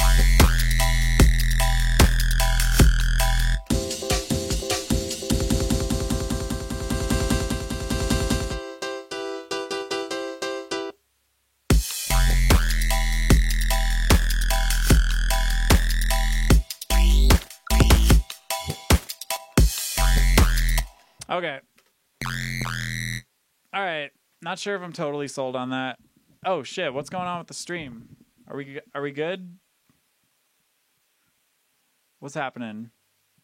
Is anyone I don't know. I saw something about frames per week. Frames per week, isn't it frames per second? Yeah, let's mess around with this. I'm not sold on the long screechy thing. So let's see what else we can come up with and like...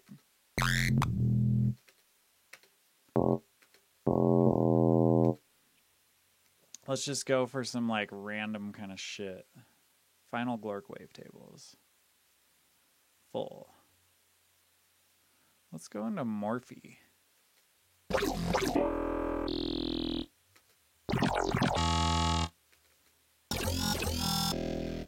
Yeah.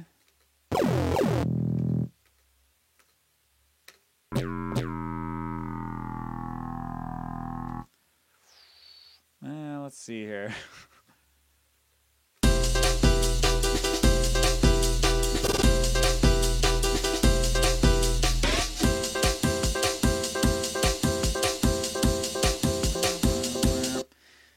All right, I'm gonna completely switch it up.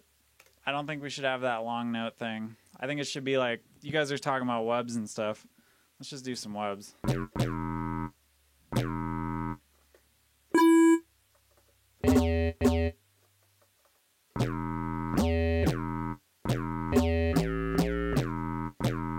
But let's make it good.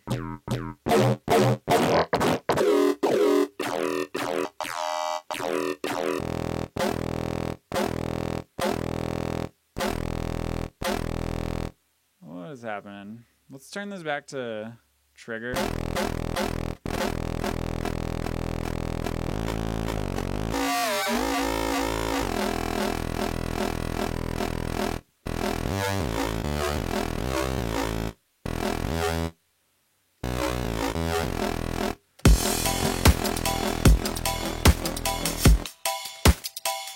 Okay, this is where we just get a little loop going. I wonder if I can just play both of these. There we go. That's going to play the sub at the same time. That's nice.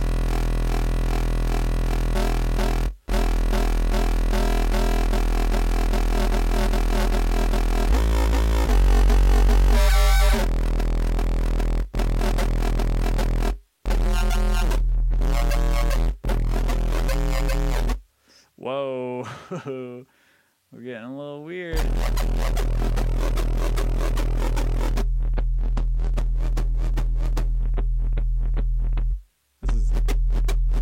This is getting super weird. Yeah.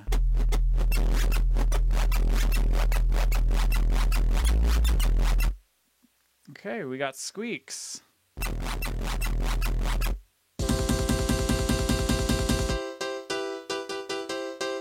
Hey! Nope. Let's get rid of these.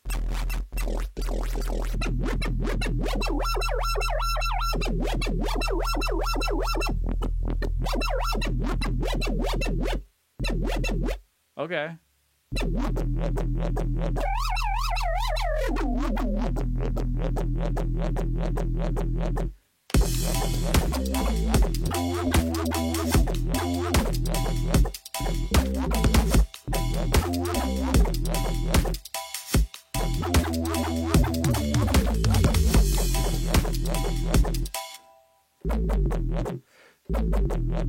Okay, that's kind of a cool little like lead into the drop.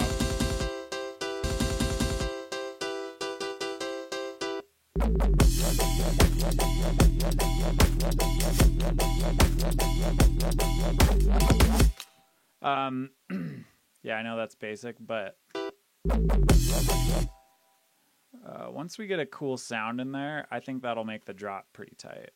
I love how I was like, I'm gonna make some aggressive dubstep, and then I just make a deep wobble kind of song. That's life.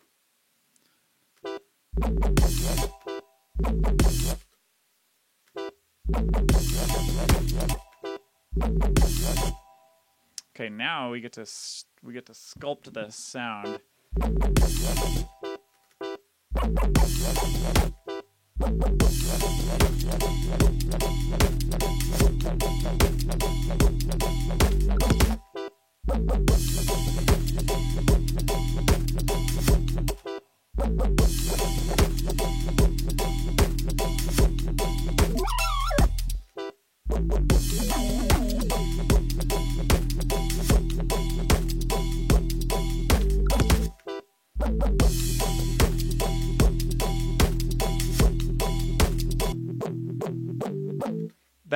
That sound has some nice harmonics to it.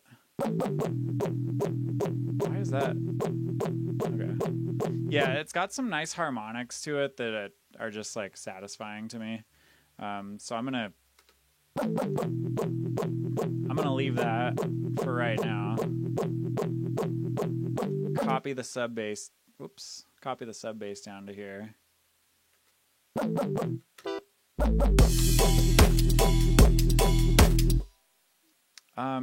Okay, guess we're just making a deep dubstep song.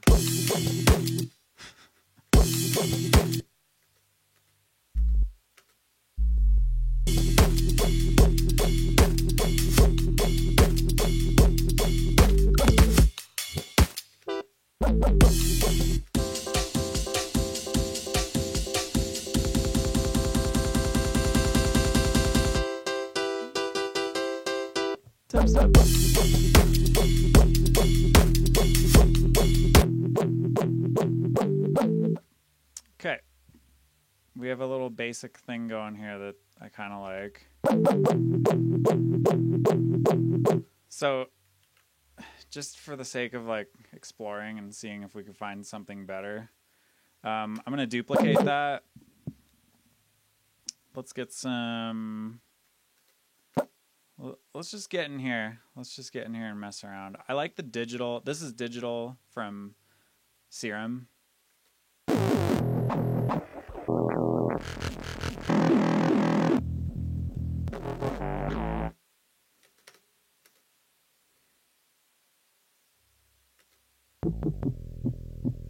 Whoops. Yoy.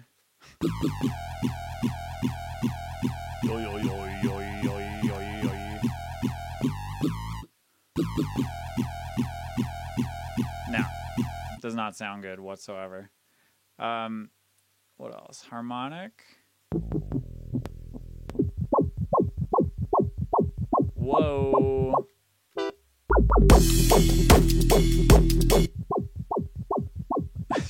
That's just kind of cool.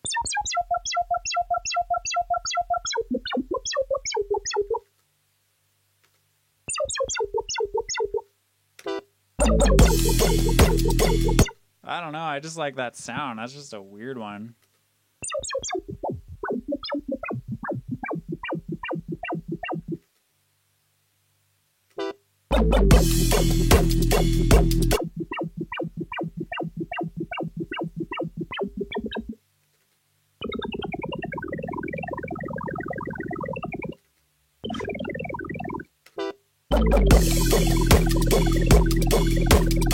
Oh, that could be a cool little layer to throw on there. Okay, I'm gonna mess with that and just make that a cool layer. That'll just be like very reverbed out and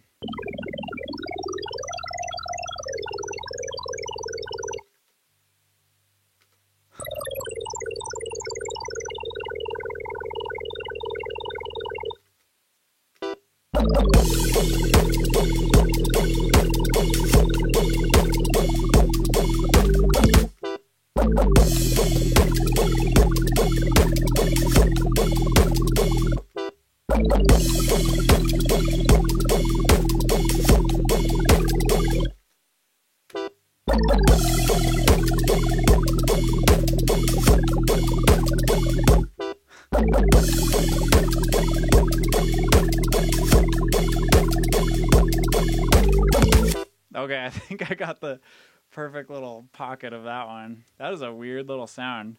Let's do super high pass.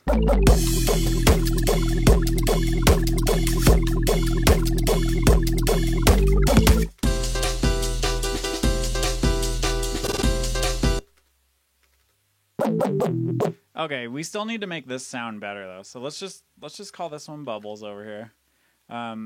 Let's duplicate this again. And then, okay, I'm going to go back to my basics here. Let's just have sine waves. Enough of all this crazy, you know, wavetables and stuff. Let's get rid of this. Yeah, we don't need that going on. We don't need that. Let's just do 2 sine waves. Whoops. Oh, there we go. Oh, wait. Isn't there a... I don't know. I thought there was an octave thing. No, I guess not.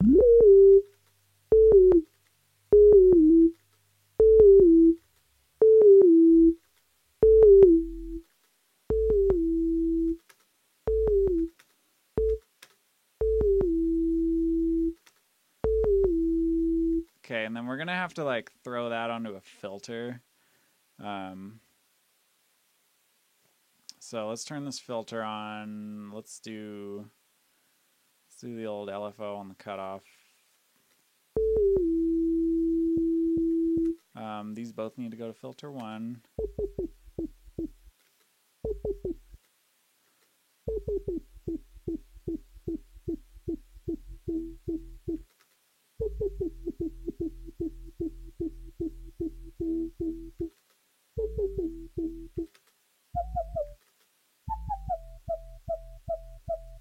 And then distortion, I think, is when we're gonna start to hear these sounds come to life. And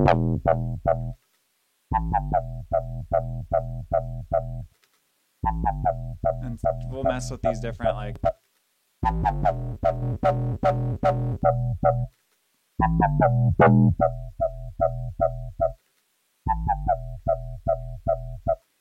okay, we're happening.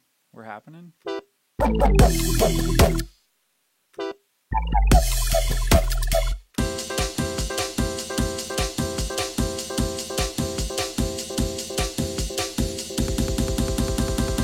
turn the bubbles off.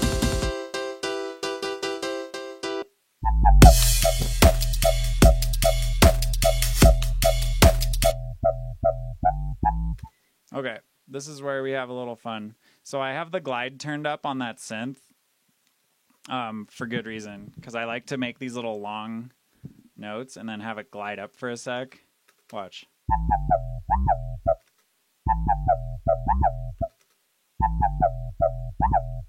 Oh, hold on. We got to turn the like legato on. Let's figure out how to do legato and Vital. This is how much I use Vital. I'm about to figure out how to do legato. There it is.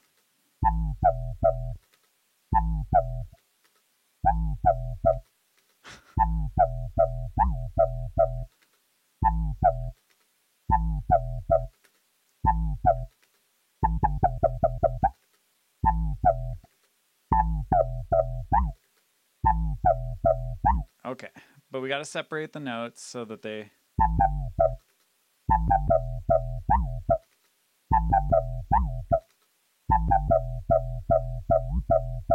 See how it does that little...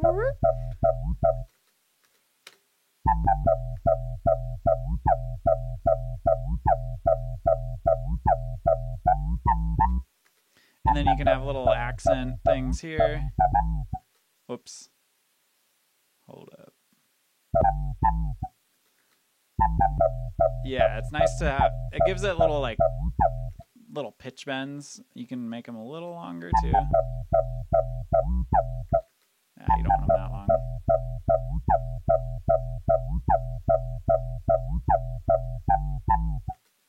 Okay.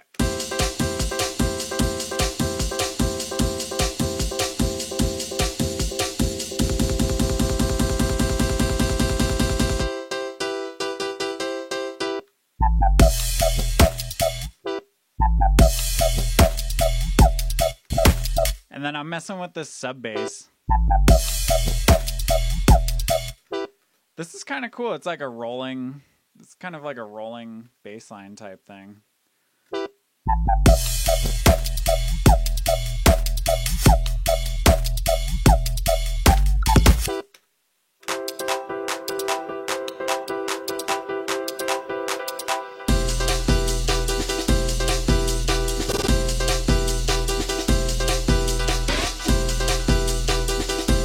And this is where we can start to bring that bass line in.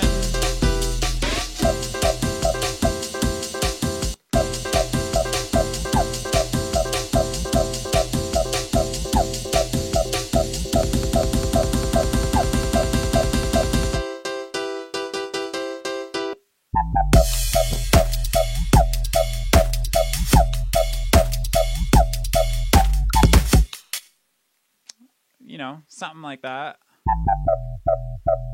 The sound still needs a little bit of sizzle. I think, well, let's see, let's add some erosion.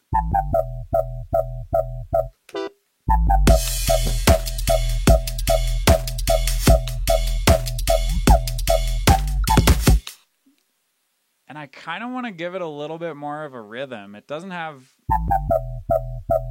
the exact rhythm that I would want. So I'm going to make it half of the tempo and just like really draw this envelope out.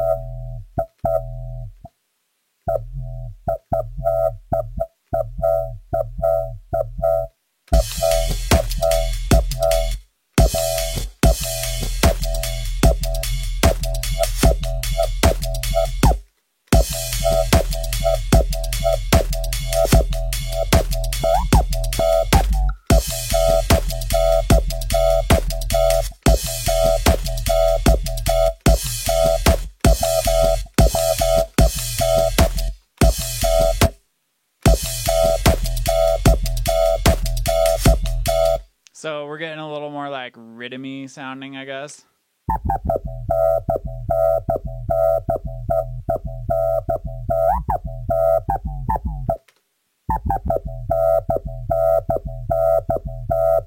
And we can start messing with some of this, maybe? Or not. Nope. Sounds like doo-doo.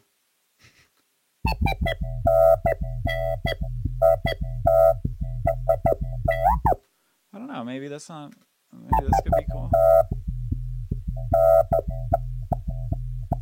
No, not feeling that.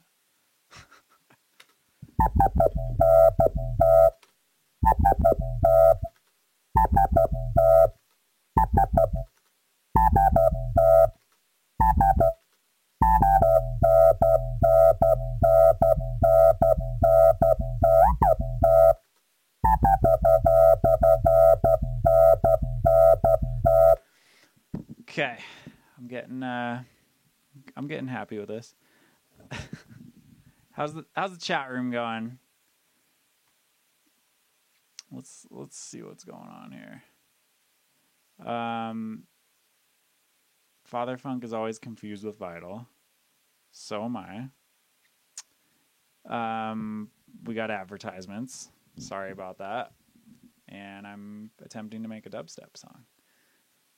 Not sorry about that. Let's mess with this filter.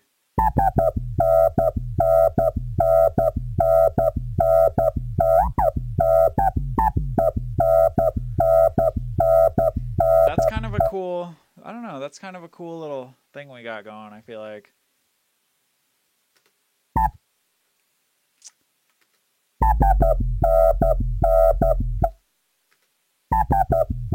There is some sub bass going on though, so let's get rid of all that.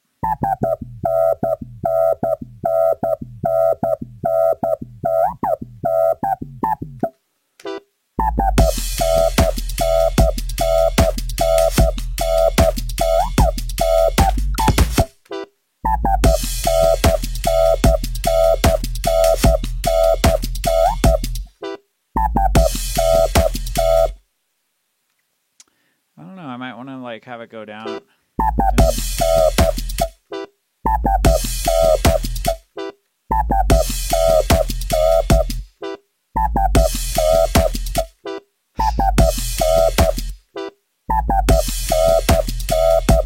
Ooh, that gives it kind of a nice little, I don't know, like twang, like a little southern twang.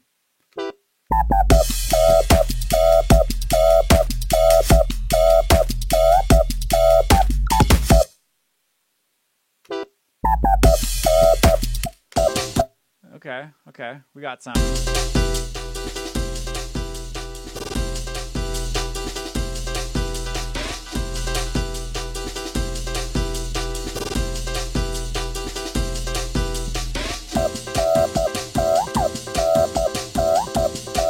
Okay, so this part, this is what we're gonna do. Duplicate it, because that's just gonna be like teasing this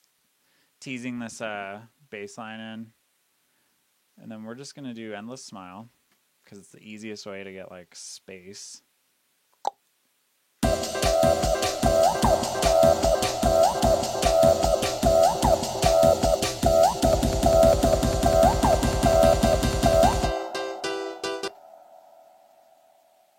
We're gonna do the old filter trick.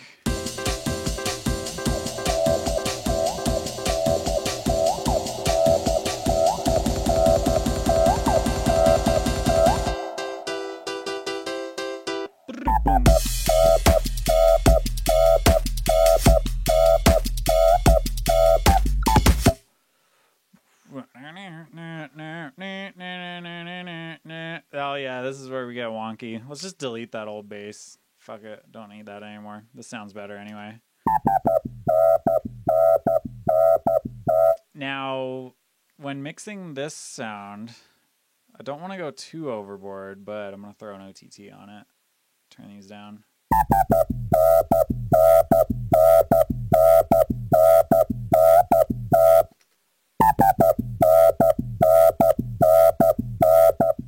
Before, after,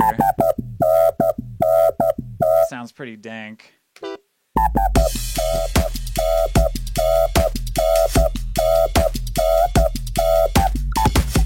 We're kind of clipping too. Let's turn the drums down. I tell everyone this in the feedback streams. Turn everything down.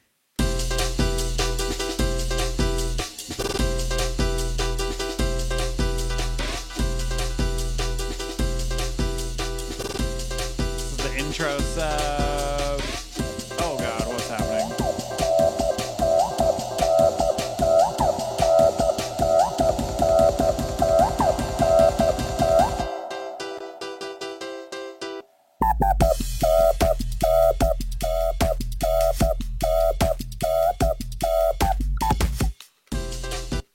Okay.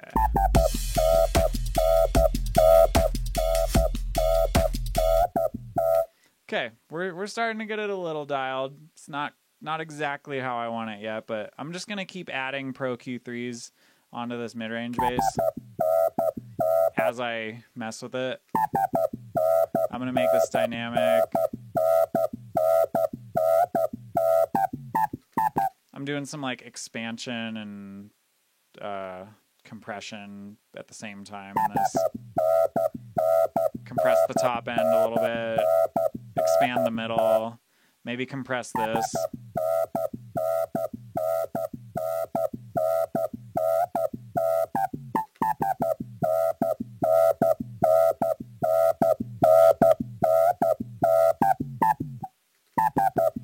I do a lot of stuff that maybe has no like rhyme or reason, but it just starts sounding better as I do it, and EQing is one of those. Oh, somebody's frustrated that we don't have a pre-drop. Well, let's think of something to say, and I'll just record it, and then we're good.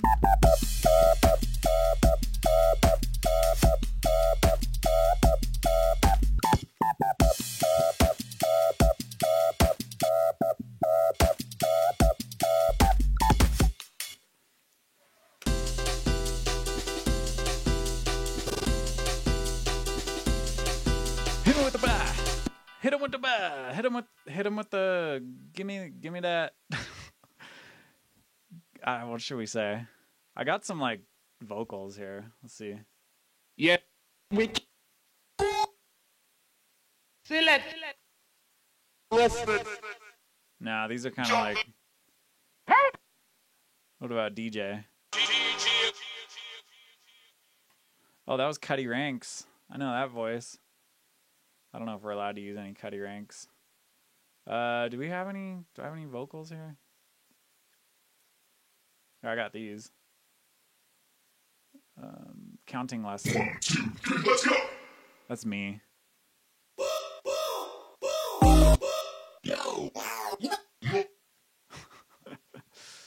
What about this? What do we got in here? Chance vocals. That's Nico. Yeah, what do we want to say here? Hit him with the boop. Come with the tune. Oh, here we go. Hit him with the wow. Okay, let's do that. Let's go with hit him with the boom boom boom. Hit him with the or hit him with the hit him with the yeah.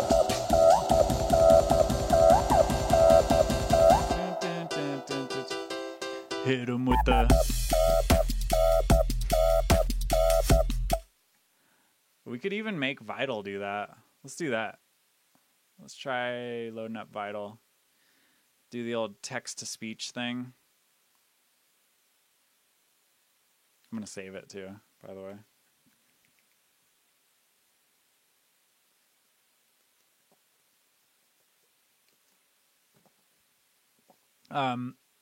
You know, I might want to get vocals on this though, so I'm not going to totally fully commit, but let's do text to wavetable. Hit him with the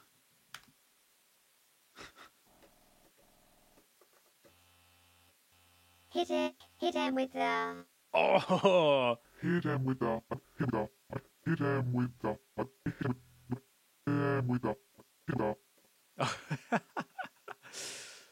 Wait, check it out. This will make sense in a sec. Hit him with the. So, anyone that has Vital and does not know about this, basically you just type the thing in, you right click, you go to text to speech, and then you basically drag it, do this so that you cycle through the whole wavetable. Hit him with the hit him with the hit him with the hit him with the And you can like, let's see, hit him with the. hit him with the There we go. hit him with the hit him with the hit him hit 'em with the, hit 'em with the, hit 'em with the, hit 'em with the, hit 'em with the, hit 'em with the, hit 'em with the, hit 'em, hit 'em with the, hit 'em with the, hit 'em with the, hit 'em with the. Hit 'em with the. Hit 'em with the. Hit 'em with the, hit 'em, hit 'em with the, hit 'em, hit 'em, hit 'em with the, Okay, you can do all kinds of stuff here. hit 'em with, Hit 'em. hit 'em with, hit 'em with the, hit 'em with the, hit 'em with, hit 'em with the, hit 'em with the. Okay, then I freeze. Then I flatten. Then I warp. Vital is apparently an English butler. Hit 'em with the. Hit 'em with the, hit 'em, Hit 'em with the. hit 'em with the, hit 'em, hit 'em, hit 'em with the, Hit 'em with the. That's actually kind of cool.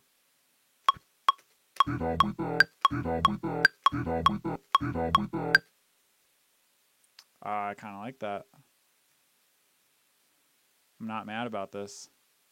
Hit 'em with, hit 'em with, hit 'em with the, hit 'em with the, hit 'em with the, hit 'em with the, hit 'em with the. Hit 'em. Hit 'em with the, hit 'em with the, hit 'em with the, hit 'em with the, Okay. This is a start. hit 'em with the, This is definitely a start. That needs to be like chunked up a little bit though. What should we throw? Oh, OTT. That'll make it pop. hit 'em with the, Ooh. hit 'em with the, hit 'em, hit 'em with the, hit 'em, hit 'em with the, hit 'em with the, hit 'em with the, hit 'em with the, hit 'em with the, Okay, and then we still need that little lead in though. hit 'em with the, hit 'em with the, hit 'em, hit 'em, hit 'em with, hit 'em with the, hit 'em, I wonder if we need these notes to be doing that too. hit 'em with, hit 'em with the, hit 'em with, hit 'em with the, hit 'em with the, hit 'em with the, hit 'em with the, hit 'em with the. No, here's what's gonna happen. Filter, high pass filter it in. Hit 'em with the, hit 'em with the, hit 'em with the, hit 'em with the. Yeah, I don't know. We'll see if that actually makes the cut, but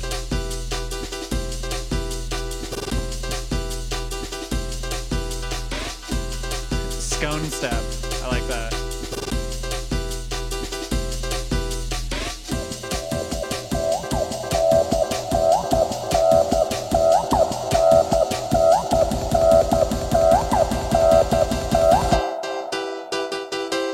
Hit 'em with the,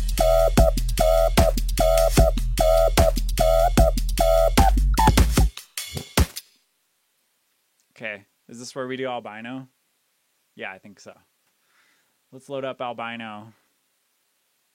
Another plugin that oh no, I don't think you have to crack it. I bought this a long time ago and they stopped. I actually had to email them and be like, hey, can you guys like send me a copy of this? Cause it's not on your website anymore. This is the famous synth that is on the Rusco tutorial of the old days. Wait,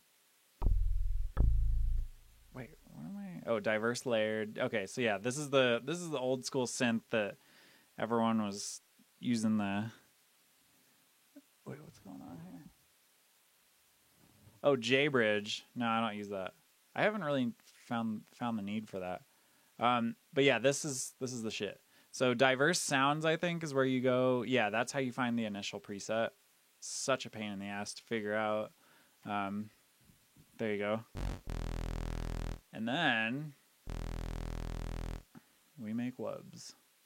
So let's just do digital. It's all about these spectrals. Super quiet synth too. Definitely requires some yeah, definitely requires some processing to get it to sound good, but that's not going to be too much of an issue here. So yeah, I'm just using the matrix here to like send the LFO to filter 1 cutoff, turn it to 1.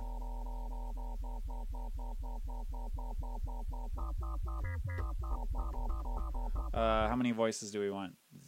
Not 0, 1. Glide on.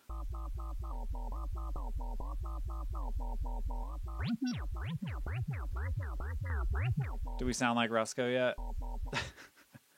Yes, we do, kind of. And that's okay. Chucking an OTT on there.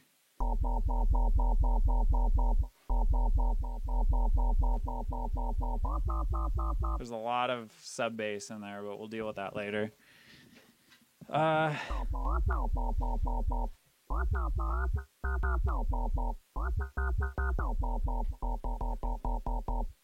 sorry, Albino's down here. You guys probably want to see it. Okay, so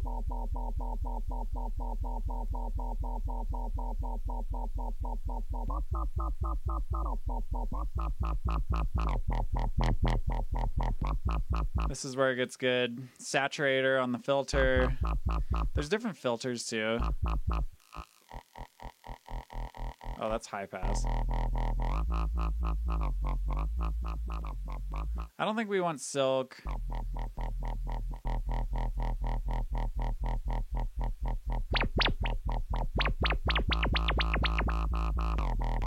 I don't know. I'm a fan of this. I guess, what is it, cream?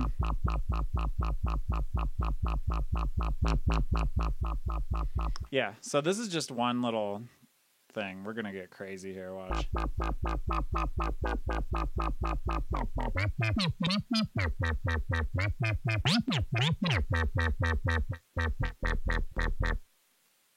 It's all about these spectrals, though.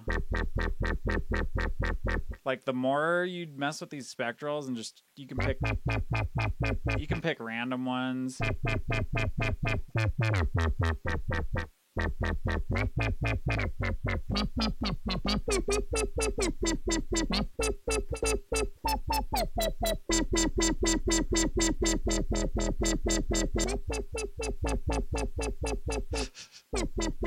You could even like turn a sine wave on just to give it some girth.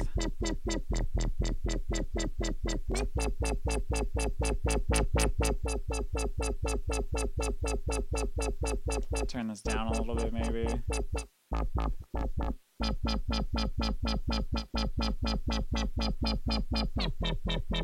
Change this, like, yeah, you can kind of go nuts.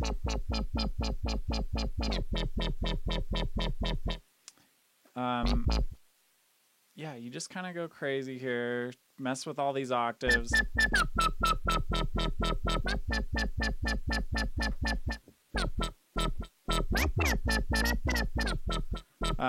We're gonna have to mess with this LFO though, so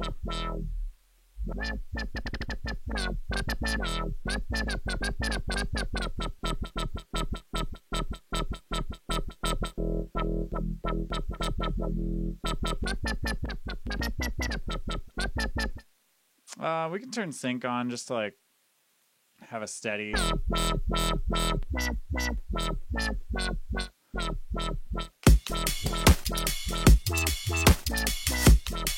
That sounds a little too like happy and major.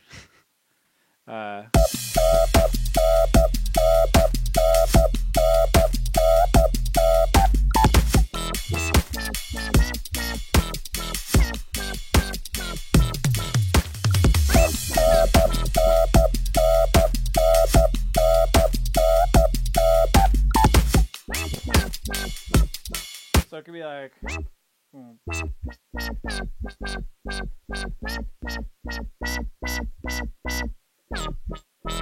yeah, that could be a nice little wonk.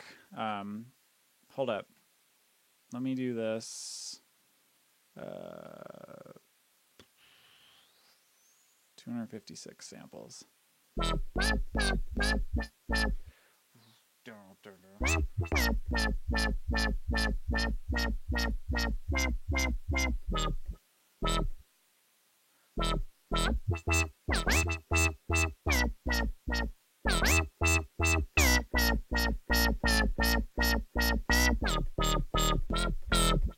Yeah, I'm just going for like extreme wonk, that's all. Oh, yo, we gotta get those skanks in there too. There we go.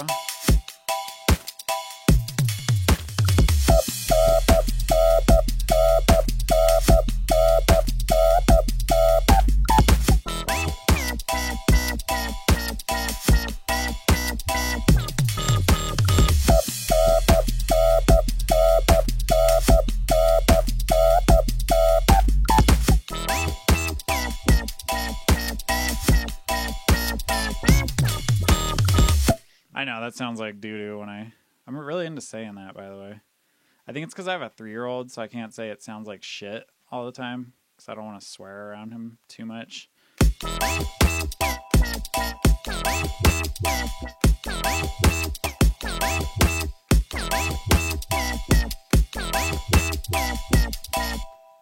Yeah, this is something.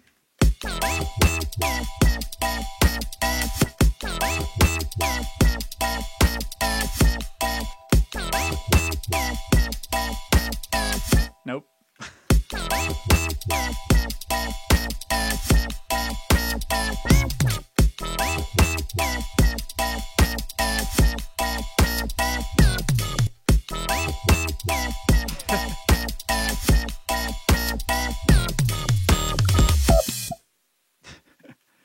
You know, it'll probably sound cool here in a sec. Just gotta bear with me.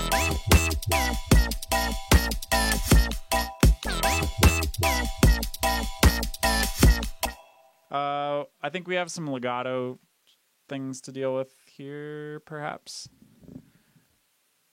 Let's see.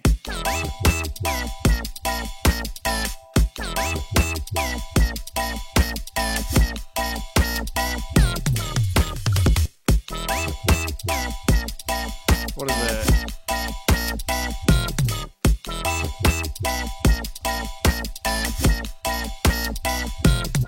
No, we gotta keep that on. I don't know what's going on. Okay, we'll just go in here and like get the notes perfect, and then. Oh yeah, we wanted to go. There we go. Let's just get all these like 100% velocity too.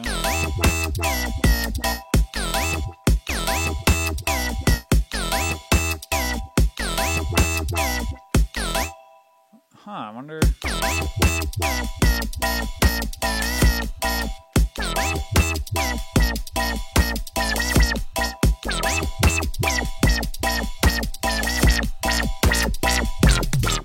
Oh, there we go.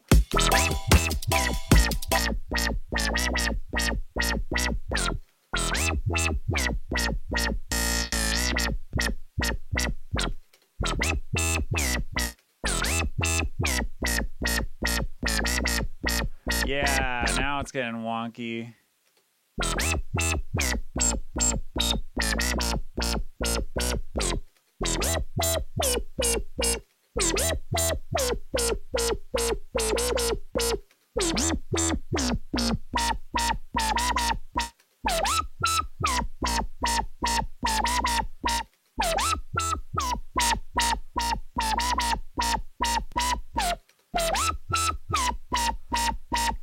Hey, there we go. Cool. Oh, you guys need some guitar. Yeah. Or no, you're saying I need some guitar. I agree. Could always use guitar. I'm not really feeling that skank anymore. It might work in here. No, it doesn't. Fuck it. Get rid of it. Deleted.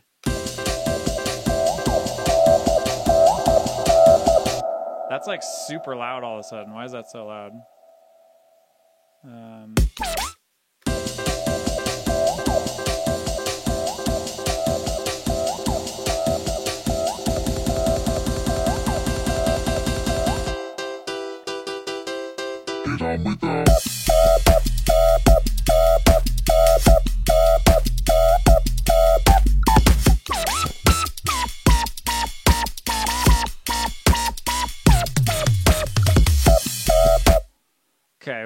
it kind of fizzles out at the end. We got to fix that.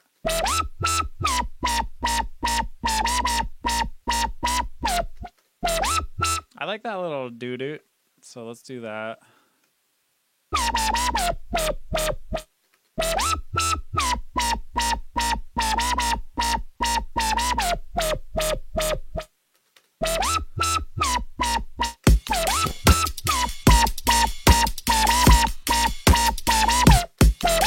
Oh, that little note was a little late.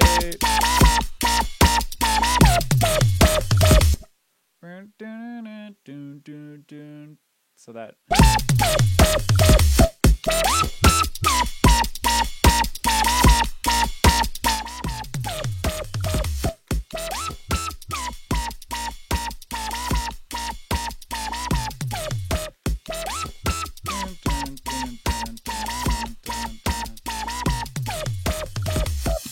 That makes more sense. Okay, let's duplicate that. Let's put the sub on there. The old nice sub. It's gonna be a little tricky to like get this perfect, but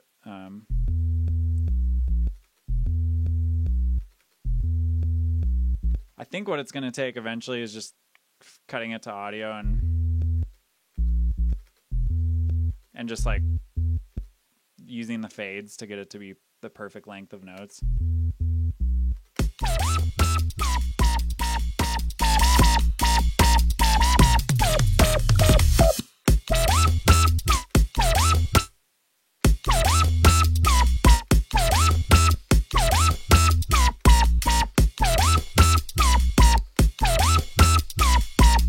Okay, that's kind of nice though, these short little sub notes.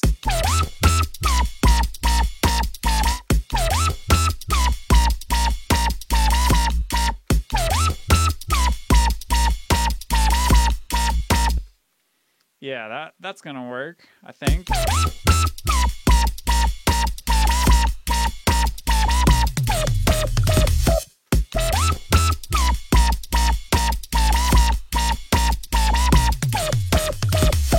And I'm just deleting the sub for that last part because that tom roll is going. So,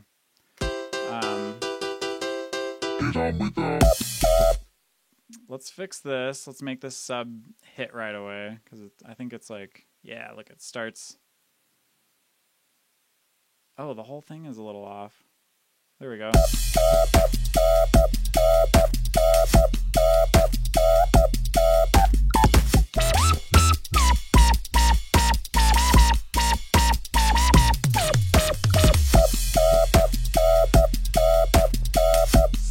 So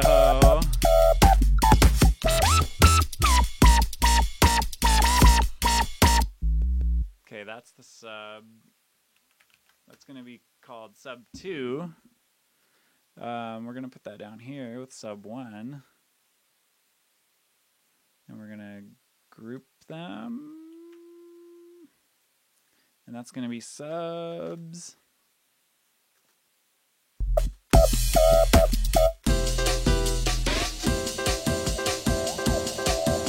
going to be bass 2. We're going to group these basses for right now. Bass. Bubbles are going to go up here. Bass and subs are going to be the sidechain group. Oh, I don't need to call it group. Sidechain. So this is where we're going to be ducking. Might as well just do that right now. So Duck is my favorite plugin to like use for, you know, sidechain compression type effect. Yeah, you got to go down here to trigger mode, sidechain. I like to turn the amount up to 100. It gives it to you at 93, which I guess is cool because it lets a little bit of the original sound leak through, or the sound that you're trying to sidechain to. But yeah, let's just do this.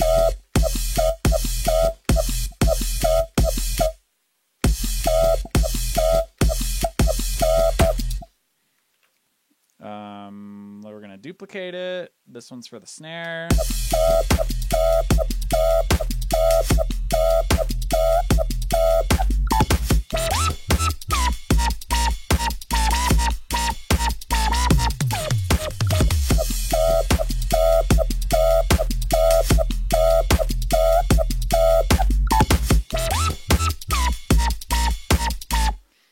Okay, so we have kind of a drop here. I'm just gonna delete like basically everything after there. I'm gonna duplicate this for right now. And then I think for the second part, I want to have some variation, so it's not just doing the exact repeating. And I also want to have this.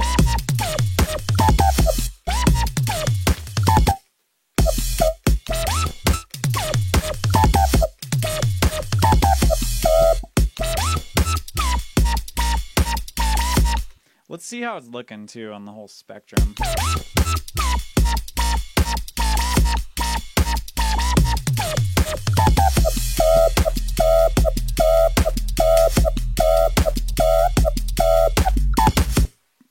Okay, so it's, you know, it's kind of coming along. Let's mess with the drums. Like, that snare can work. I don't know if I'm totally sold on it.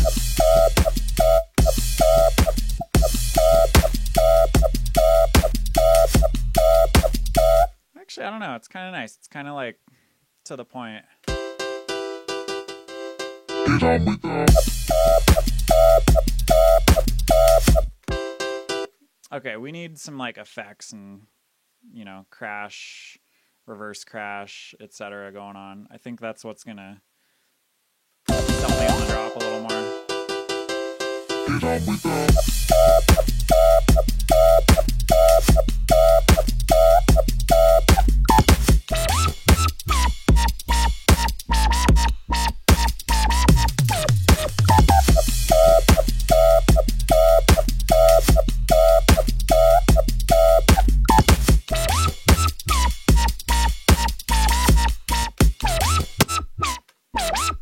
Yeah, maybe for this we do another albino,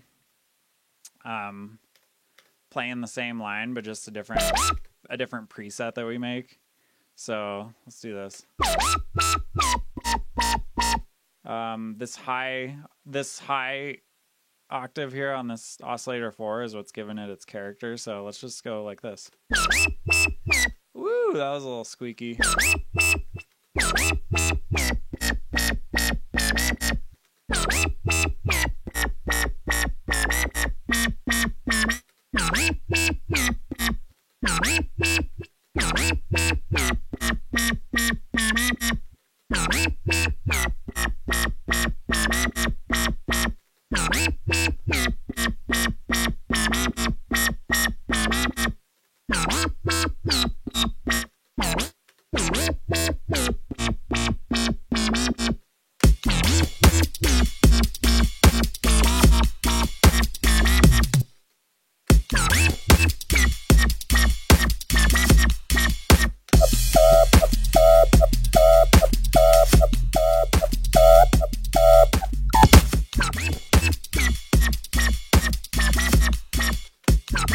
Okay, so this part right here is where we're gonna have to like throw some skanks in.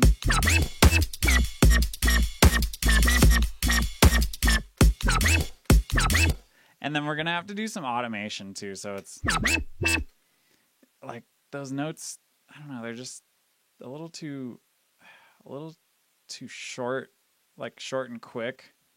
So I want to do like some of this. Wait. Oh no, I have to do LFO rate, I think is what I'm trying to get at. Okay, oh yeah, LFO1 sync.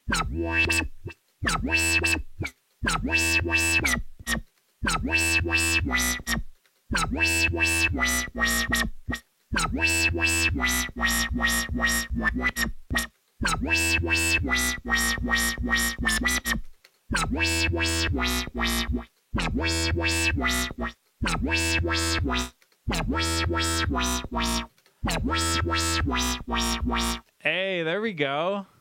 Oh, Father Funk sending me some guitars. Thank you. Let's open up the old Facebook-aroo. Get those. If you guys listen to my song Time with Kala on vocals, that's Father Funk on the guitar. fun little side note.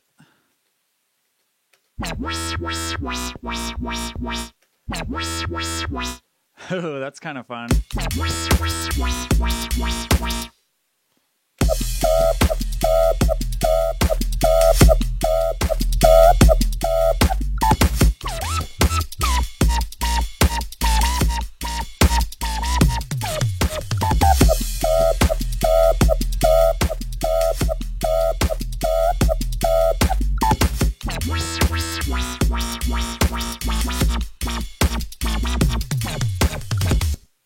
Okay, I'm having fun with Albino. It's been a long time. It's like my old friend.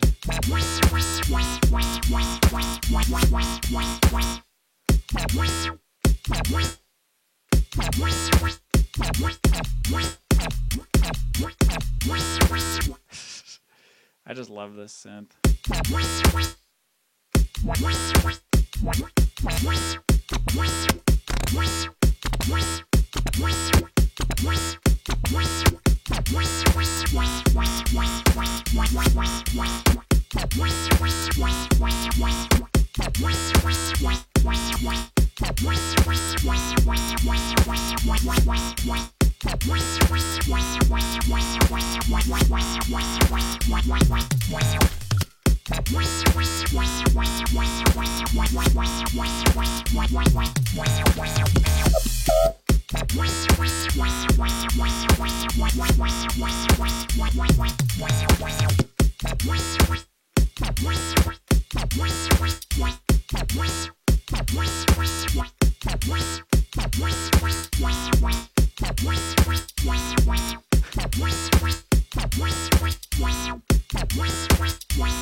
I'm just getting these notes to be like the exact length of how I want it.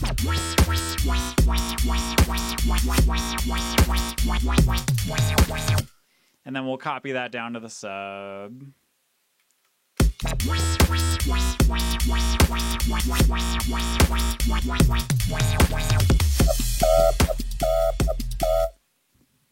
You know, I'm not totally sold on the first sound, the first bass sound either, but you know, we'll get to that. Let's see how this sounds on top.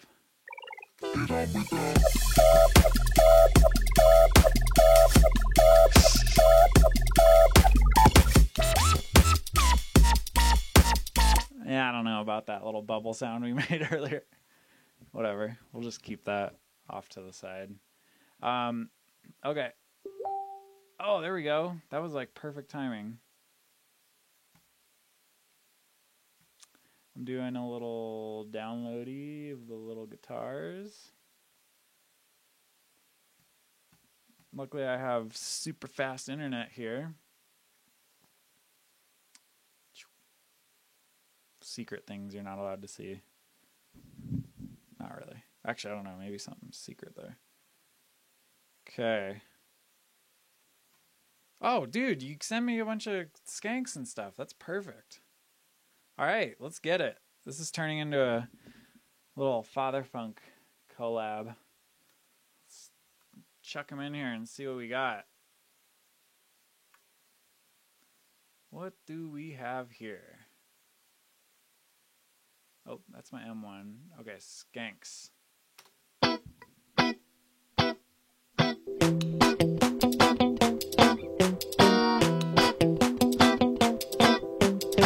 Oh, there we go. I like that.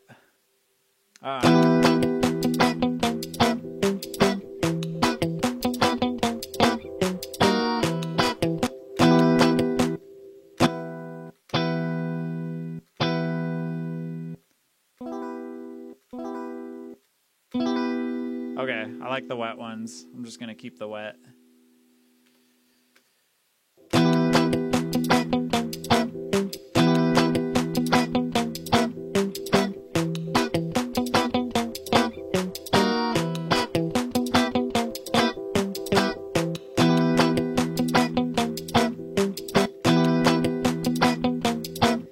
I'm just gonna nudge a few of these, you know, just cause they need a little bit of nudging, I think. What do we got up here? Oh, that's the dry. Okay, we got dry and wet. I'm just for simplicity's sake, I'm just gonna pick the wet ones.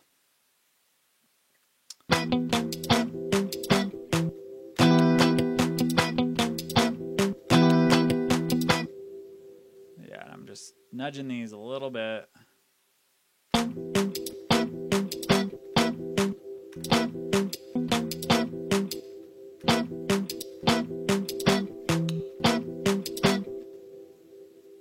Yeah, this is sick. Thanks, Will. Appreciate it. It's made the song way better.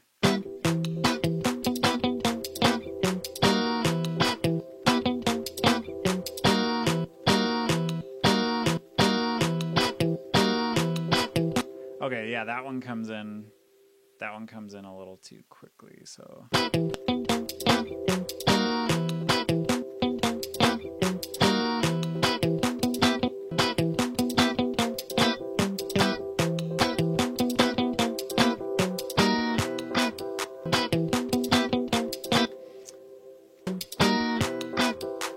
okay, so I think we can have this be our nice little loop.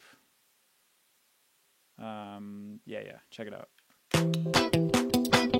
We'll keep this little.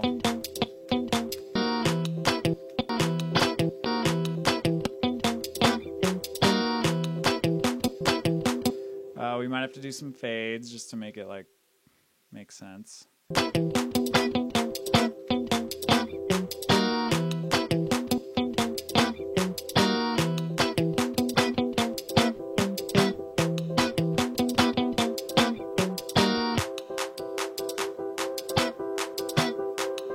Sick. And this little plucky thing we can like, I don't know, where should we bring that? I haven't even looked at the chat room. I should probably look in here. Yeah, shout out internet for making this possible. To where I can be streaming and then somebody just sends me guitars. It's not the first time this has happened. Father Funk to the rescue.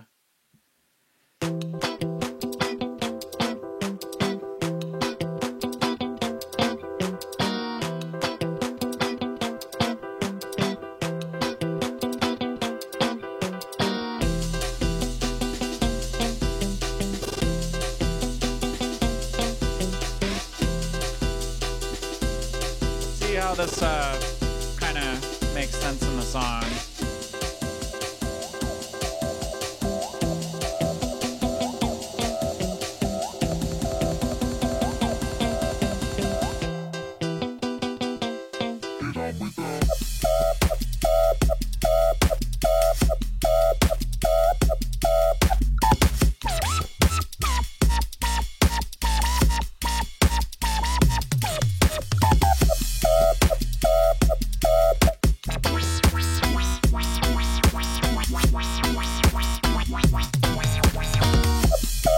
Ooh, I really like that little.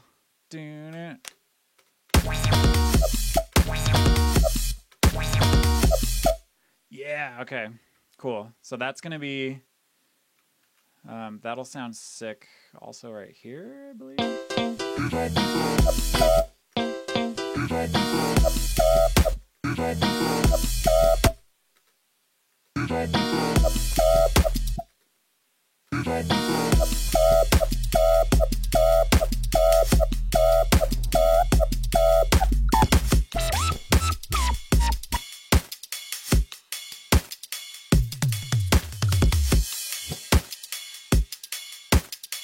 These drums are kind of like, I don't know, in the pocket sounding.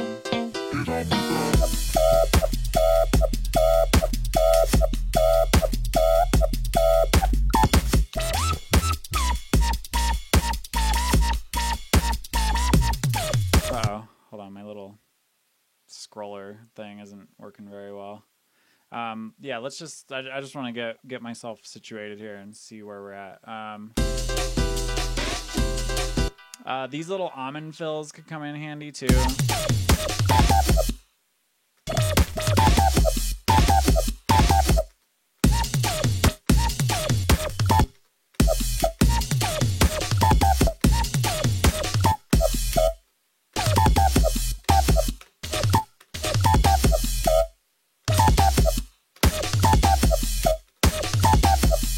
Yeah, okay.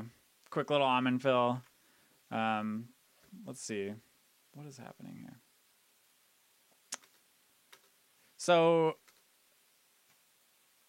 uh-oh.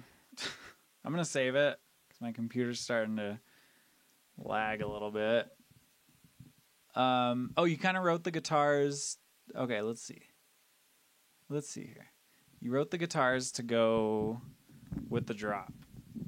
So let's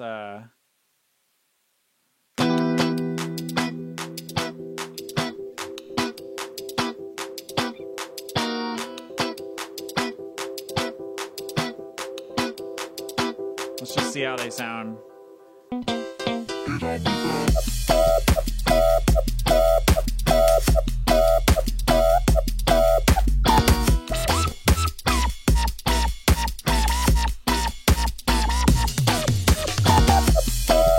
Ooh, I like the guitar over the first part and then have it cut out when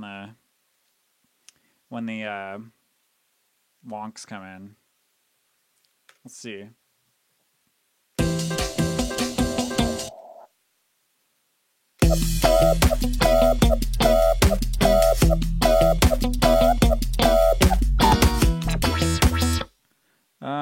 Okay, I'm gonna turn that one off for right now because I think the skank works perfect.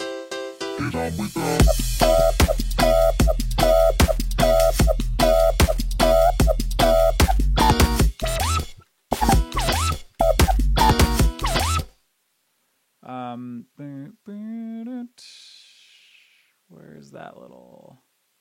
Is this what I'm looking for? Ooh, that's juicy.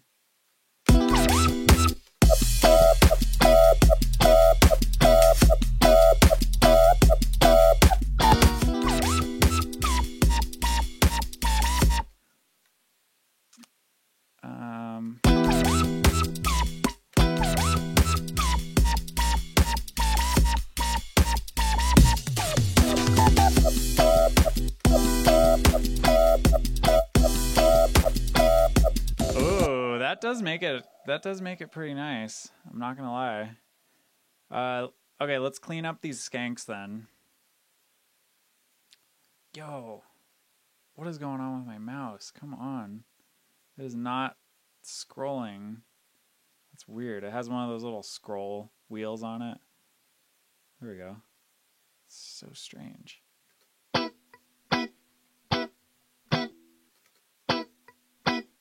Ooh. I might want to just repeat that one because I like that little.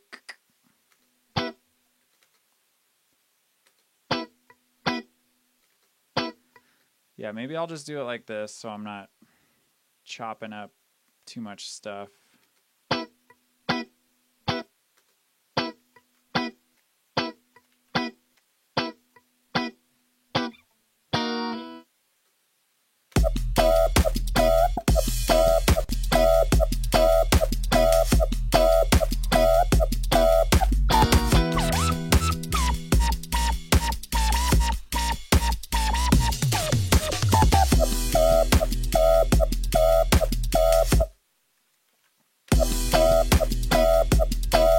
I love that little.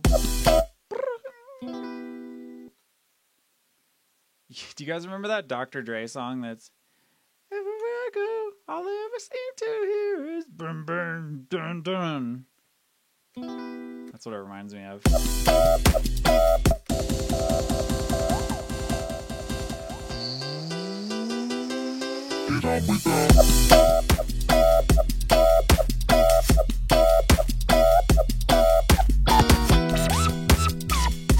Okay, it's a little loud.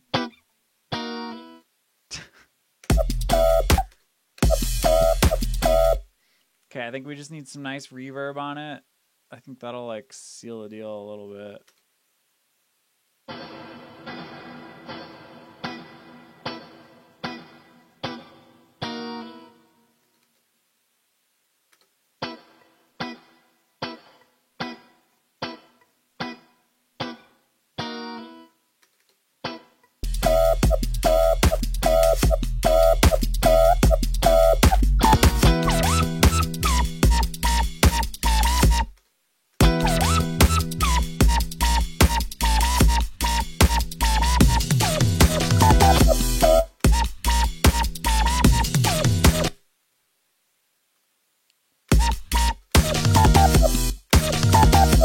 Oh, there we go. Look at that. I just reversed that a little bit, that little guitar pluck, and then using it as like an effect, basically.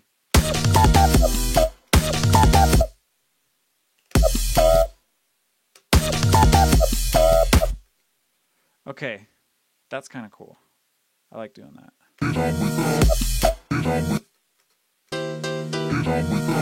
That doesn't quite work right there, but okay. This is getting kind of funky. Shouldn't I high pass it? You are correct. I should high pass it. How dare I?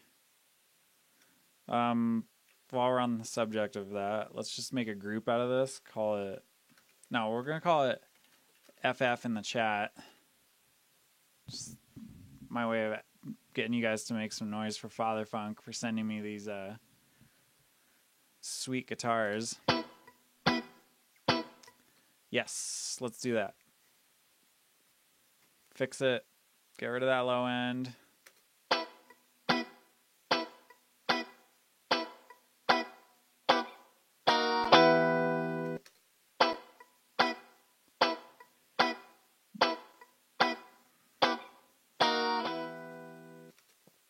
There we go.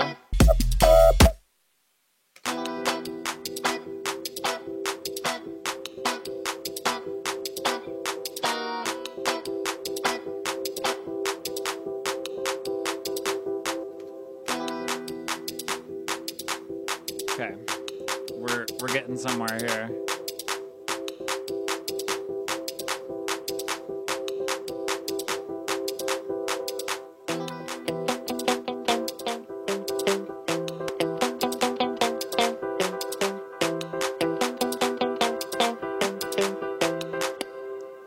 All right, I want to fix this up a little bit.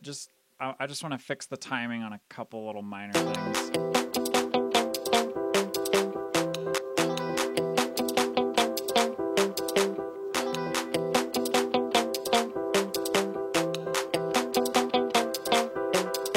Yeah, just a few of these like come in a little bit slightly off. It's really not a huge deal, but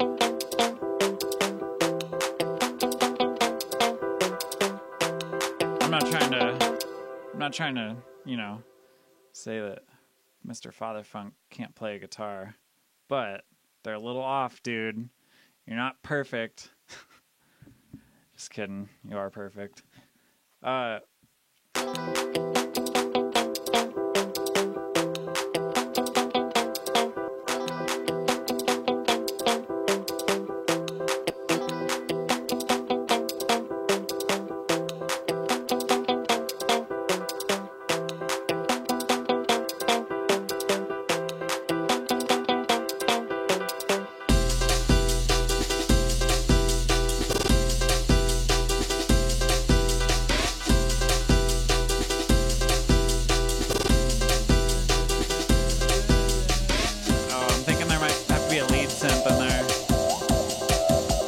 We don't even have anything on the master channel yet.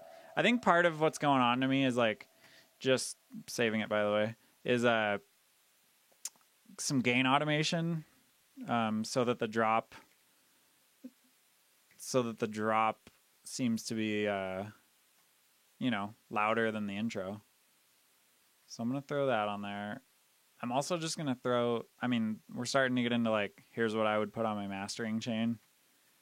Precision Maximizer is really my main plugin that's doing anything. And it's basically like a maximizer. Like it says. Shocker.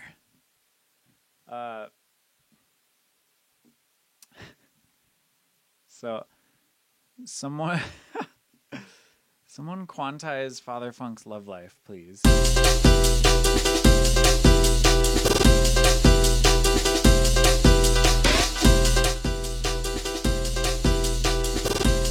So this is pretty extreme, but I'm making the intro 4 decibels quieter than the drop, just so you can see what I'm talking about.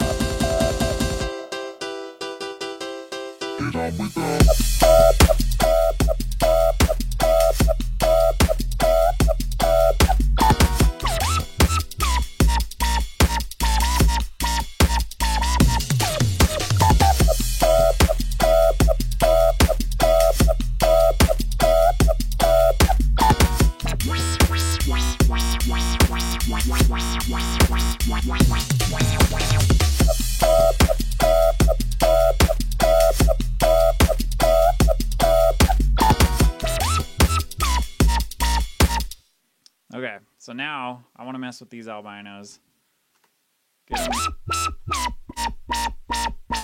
Get them a little bit cheekier. If you know what I'm saying. So yeah, this is what I did on the other one to adjust the.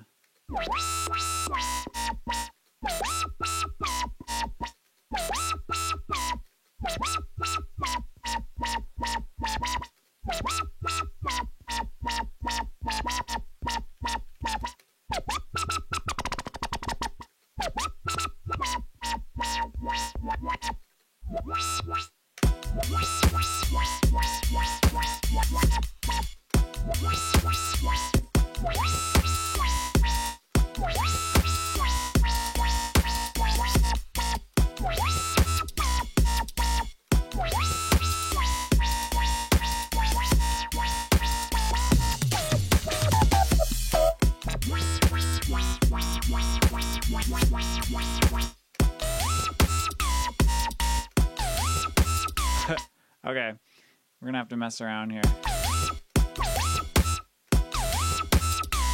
Uh-oh, all kinds of things are happening that shouldn't be happening. I don't want that to be automated.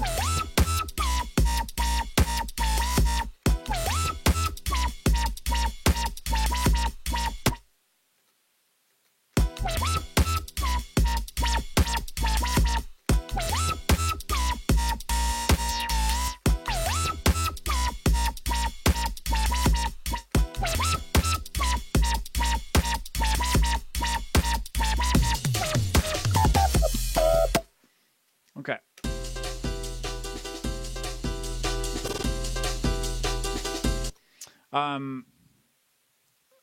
Let's just listen to the whole song. Also, I think it's impressive that I have not gotten up to go pee yet. I have to do that pretty soon. Let's just listen to the whole thing though and see what's going on.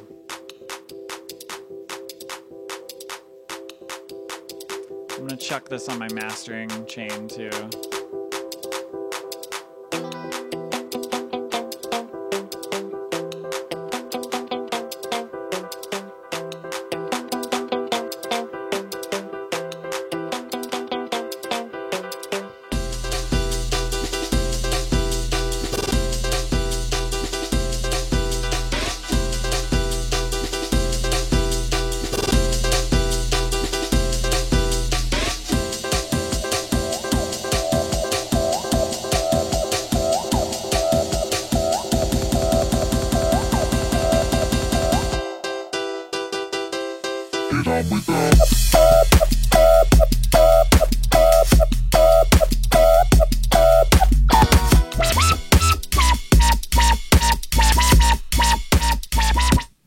Okay, there are some things that are out of place here. That albino is way too loud.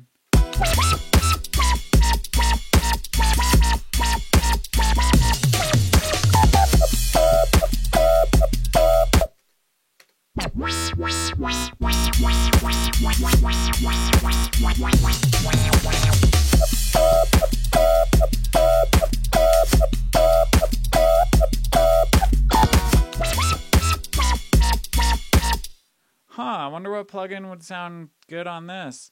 Oh, maybe the thing that I put on every single track of every single song I make. Soothe. Let's get that going.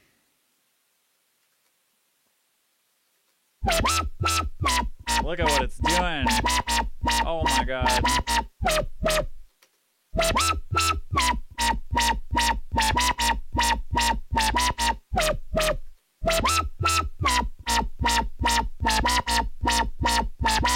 Okay, that's kind of where I like it. I like to do it parallel style, like have at least 50% of the dry signal coming through. So yeah. It's not doing a whole lot, but it's doing something right now. It's doing enough to where it's useful to have it. We're gonna throw it over here too.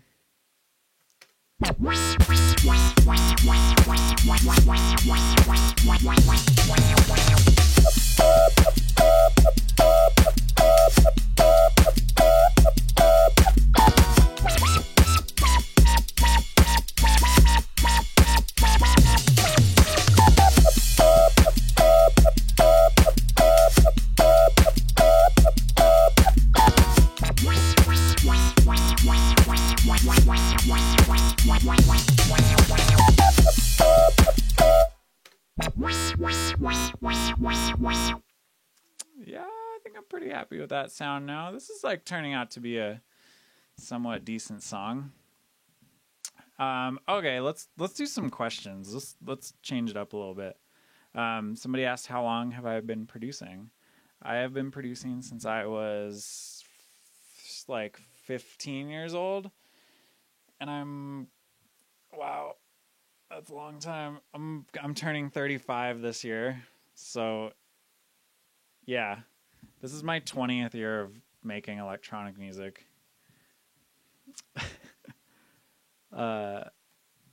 So yeah, long time, made a lot of garbage. Took me a while to get somewhat good at it, but I also I started producing before there was like YouTube and stuff to learn from, and nobody was making electronic music. My best friend gave me a copy of Fruity Loops 4. It was either Fruity Loops 3 or 4, and just made a bunch of hip hop instrumental kind of stuff, and it eventually led me to where we are right now, doing this on the interwebs with you guys. So yeah, I had to learn the hardest way. I know there were magazines. There was like I don't even remember the names of the magazines, where it would come with a CD or a DVD with like a bunch of samples on it. There was some good stuff on those. I also, I started with Fruity Loops. I moved over to like an MPC 1000 for a couple years. And my roommate had an old Moog synth. I forget which one. I think it was like a Voyager or something. But his parents were in like a traveling folk band, and they just gave him the synth, and he never really used it. So I used that with an MPC 1000. Was making some kind of cool, like, fun stuff. Took me a while to get to the point at which I like felt good about playing my songs in my sets. That was like a big turning point for me, is when I actually felt that some of my music sounded better than the music that I was buying on Beatport to DJ with. And that's just that was a turning point. That took years to get to, though. But now that's why I'm kind of stoked to like spread this to you guys, so that you can skip some of these steps and like, real quick figure out what's going on and have a head start on everyone else. So we haven't even put any effects in this yet. I might have to save that for the next stream. Here, I am gonna go pee, and you guys can listen to this whole song. Oh wait, one more question. What does it say? Did I find my style before or after picking my name, way before, I picked my name, or like created the name Dirt Monkey, because when I had started DJing, I was DJing at rock climbing competitions because I worked in climbing gyms for a big chunk of my life. And Dirt Monkey was like, you know, it's pretty climbing related name. Like that's definitely what it was born out of. And I was really into like the dirty kind of bass sounds that I was hearing in like, I was into like the new school breaks stuff, like mid 2000s. That's how I started hearing wobbles and like nasty bass lines and stuff like that. So that was where the dirt part came from. And then, but before that, I had always, it's so funny because when I made like full on garbage music for like from the age of 15 to 20, 21, I guess, my friends would kind of not make fun of me, but they'd be like, oh, there's Patrick with his circus music again. Because it always sounded kind of like circusy, like a dun, dun, dun, dun, dun, dun, dun. I don't know. I guess I've always had that wonk in my head. So that's where that came from. It's always been there. I can't help it. I'll never stop making wonk. Do I meditate? I off and on over my whole life, I've gone through phases of meditating a lot and then not meditating. I should, though. I should definitely do that. Shit's been crazy, so maybe I should. Anyway, here, I'm going to play the whole song for you guys. I'm probably going to wrap it up like fairly soon because I do have to, long story. Won't even get into that. But let me play this for you right now and we'll do a few more edits on it and then see what's good. All right, I'll be right back.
Okay.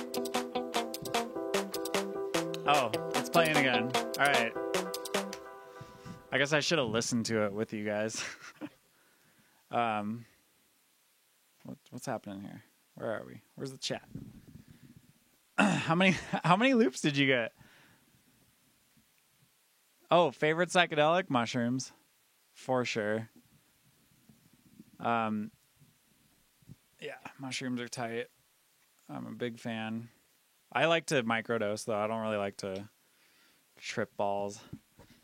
Just like a tiny little bit where you can't even really feel it.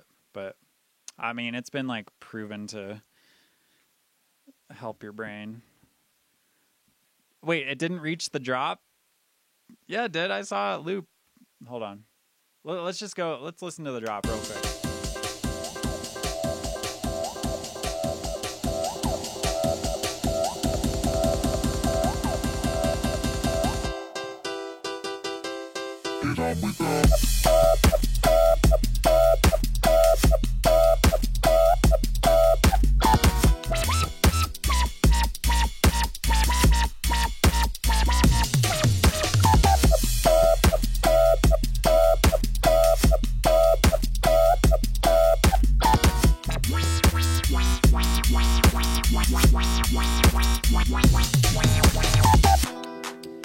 Yeah, that's pretty fun. Let's see here. I think the next thing we should do is thicken this bass sound up. It's already fairly thick, but I really like throwing the 1176 on my mid-range bass, on all of the mid-range bass sounds actually. This is like my favorite go-to compressor for this kind of stuff. It works backwards from a normal compressor, so when you roll the attack down like this, it's actually letting more transient through, and when you turn the release all the way up, it's actually a faster release, which is really weird.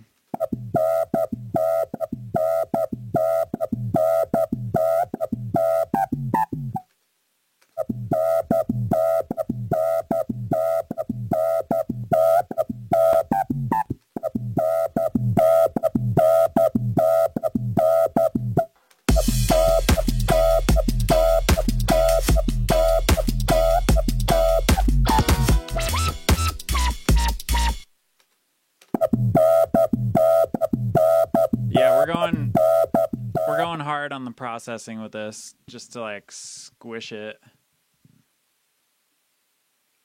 The Vital bass needs more high end. I agree. Yo, Vital, what's going on here? Does anyone else have this issue with Vital? Where it just, oh, that's not good. It just pops up as like a white screen.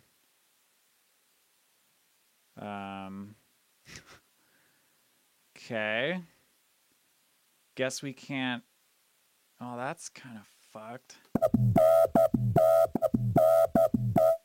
Huh. I don't know what the deal is with that.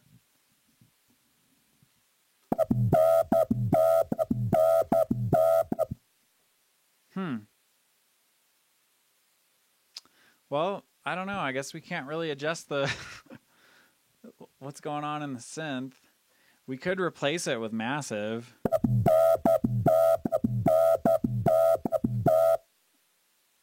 We could do this. I could duplicate that. Turn this off.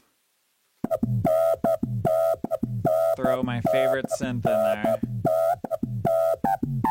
So that we can actually get in there and like edit some shit.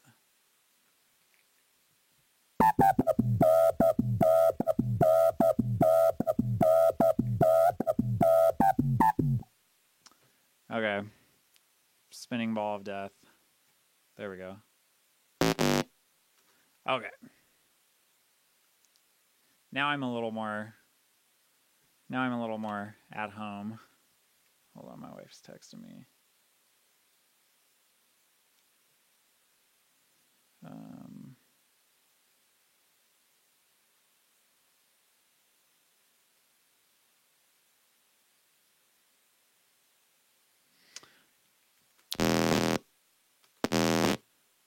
Okay, so let's do sine waves again. This is kind of like achieving the same thing that, let's see. Oh, wait, can you not type in the number there?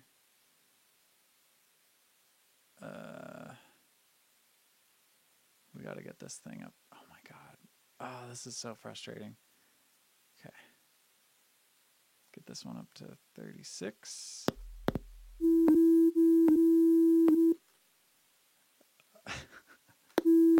I'm going to save it. My computer is like definitely lagging a little bit. Well, a lot right now.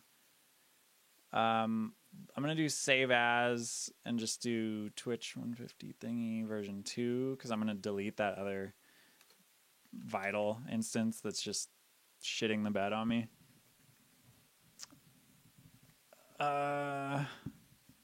What's next? FM8? Nope. I have no idea how to use FM8.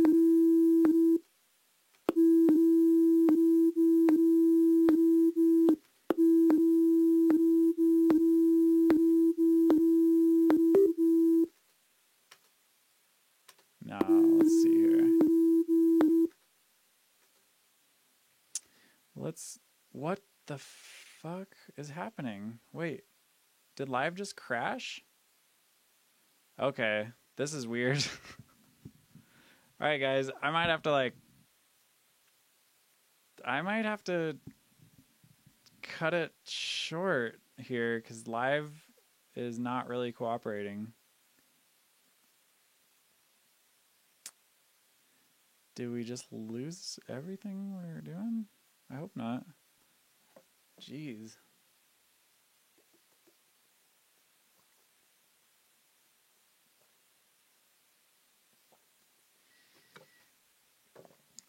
Okay. Supposedly live is opening. There we go.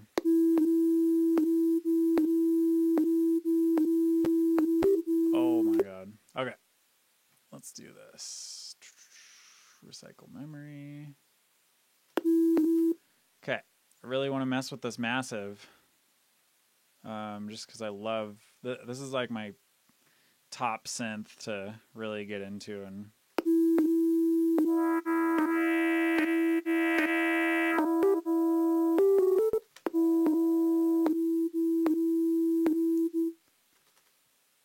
Let's see.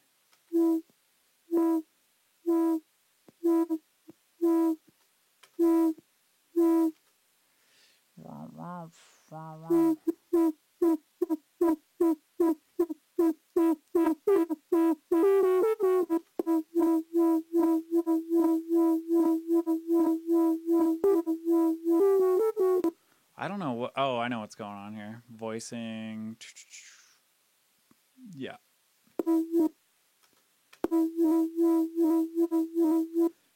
Oh yeah, we gotta do the glide.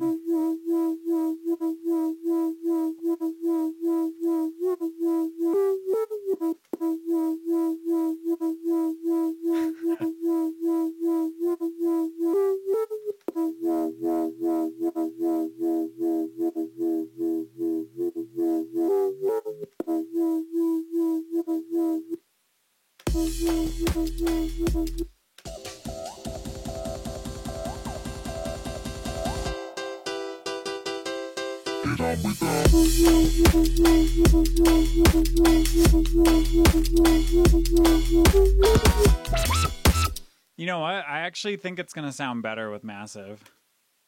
We just got to get this curve dialed.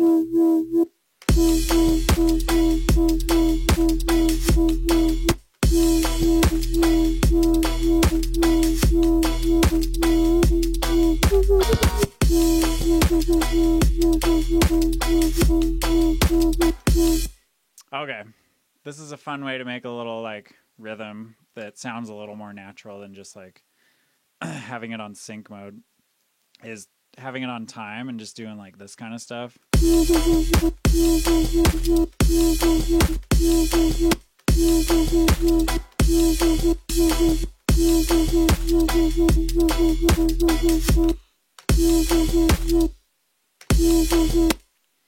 Okay, and then we can do...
Alright, that's a little something.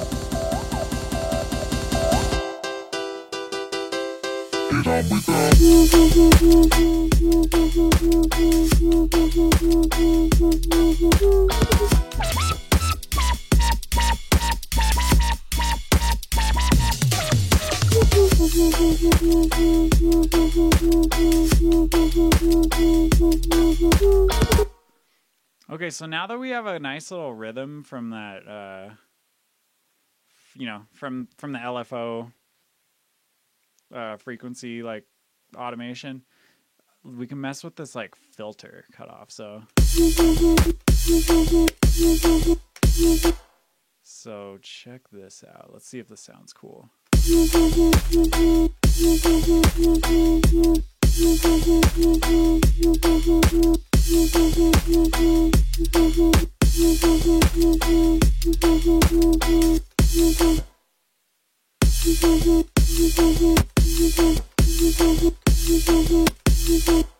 I'm just trying to give it some movement, you know?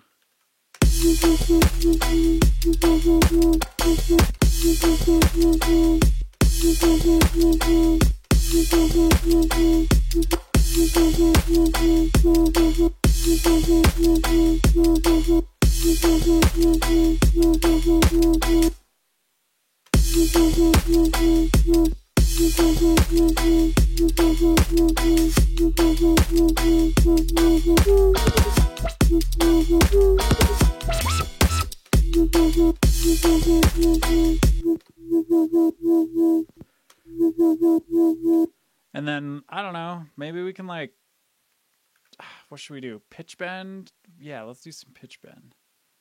We're going to go up 5, down 5. Let's just see if this sounds cool. It might give it a little extra flavor that we need.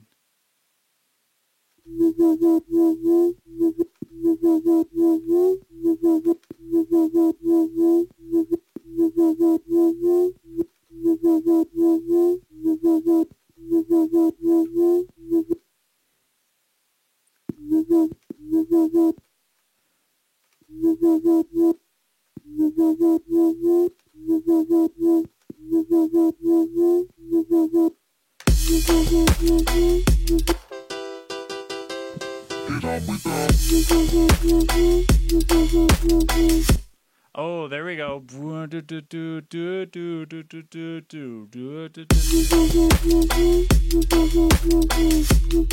Yeah, now we're okay. Now we're cooking.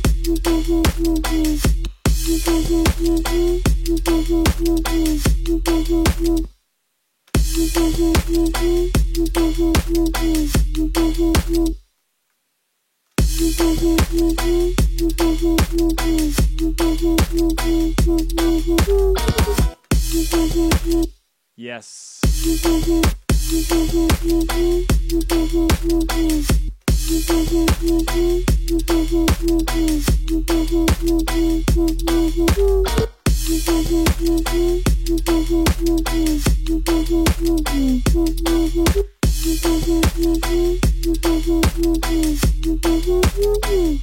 Nope. No, this is cool though. Yeah. This is kind of fun, like doing these little pitch bends, because it really just, it adds like another layer of personality to the song that I think is crucial. And then of course we have to copy that down to here.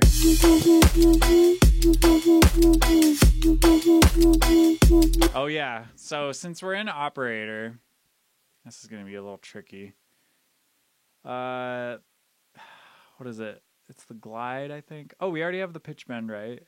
So yeah, there's this glide.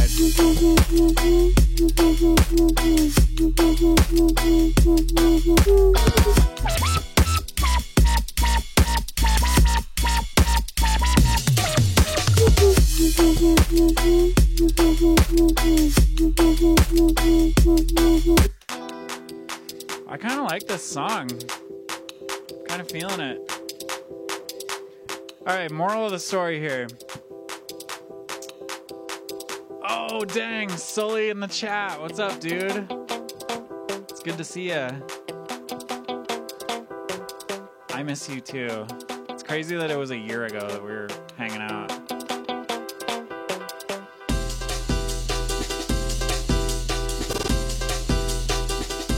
I could see some like Aretha Franklin type vocals on this.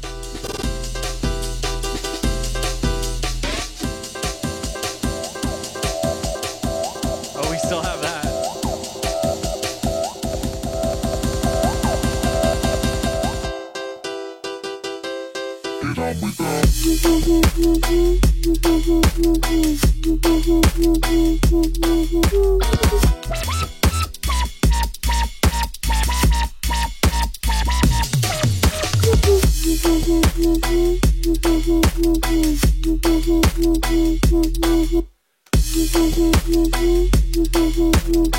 I wanted to go.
I'm just gonna wonk these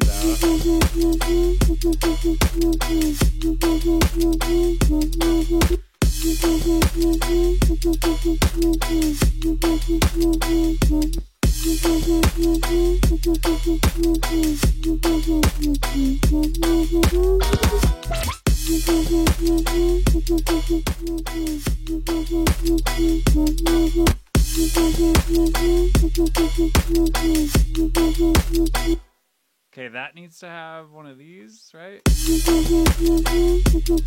No, right here.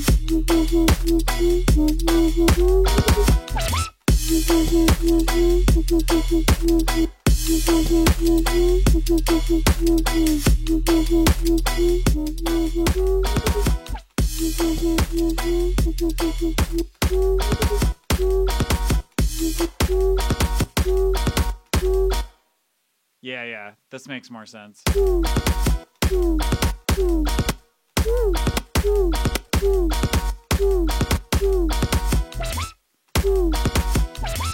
Yeah.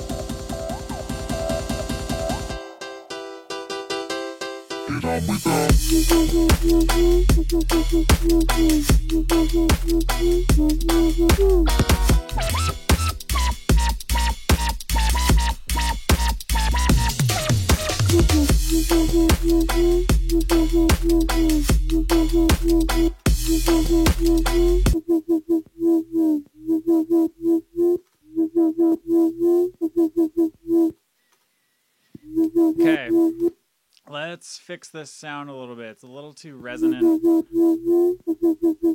nasally sounding, if that makes sense.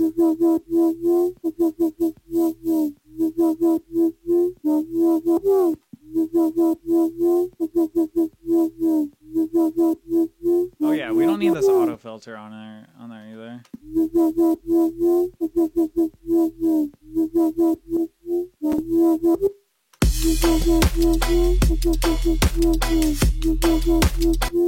Oh, I love that. I love that flow it's got. That just makes me so happy. Just for good measure, let's make another one that's like an octave higher.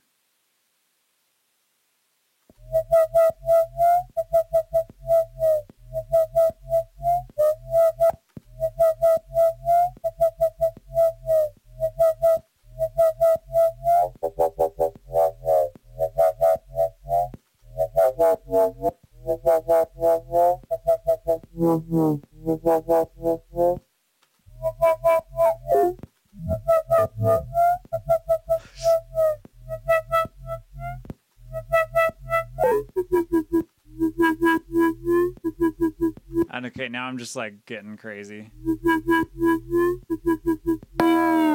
Nope. None of that. We're not doing that.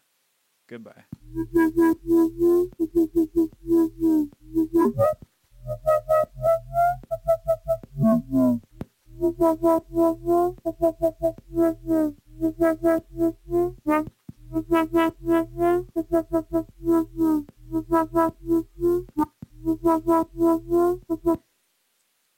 Okay.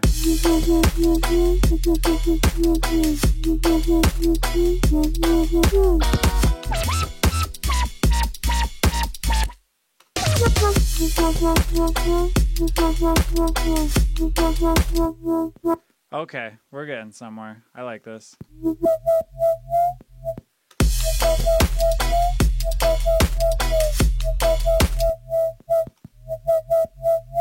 All right, so I know we wanted to use, you know, whatever, Dirt Monkey, Good Sub, really cool name, but I really like that pattern, that like bass pattern, so I'm going to delete Good Sub, and we're just going to use Massive for the sub, and we're going to have it follow that, we're just going to have it follow that pattern, because this just has such a nice flow to it. The easy thing is we didn't really do much. It's just a sine wave.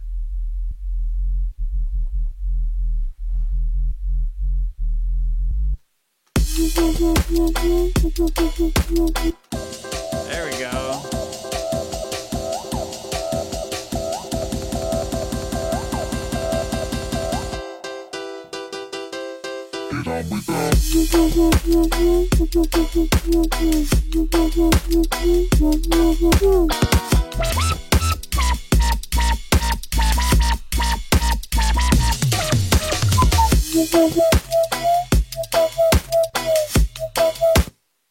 Okay.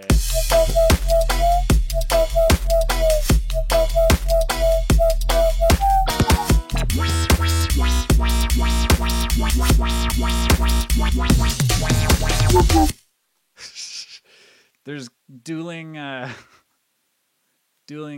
bass lines here.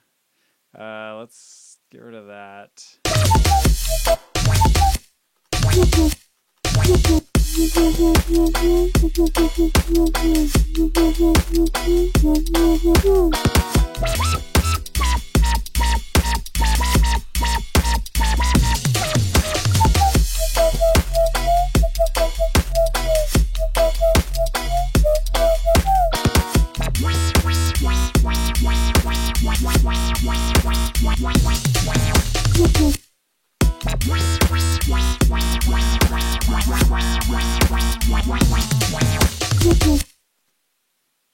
Okay, yeah, you kind of get what I'm going for here.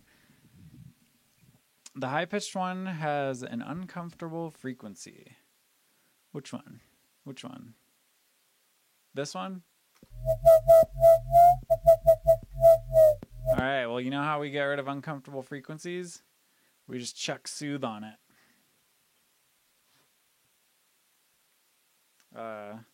Let's see how that sounds.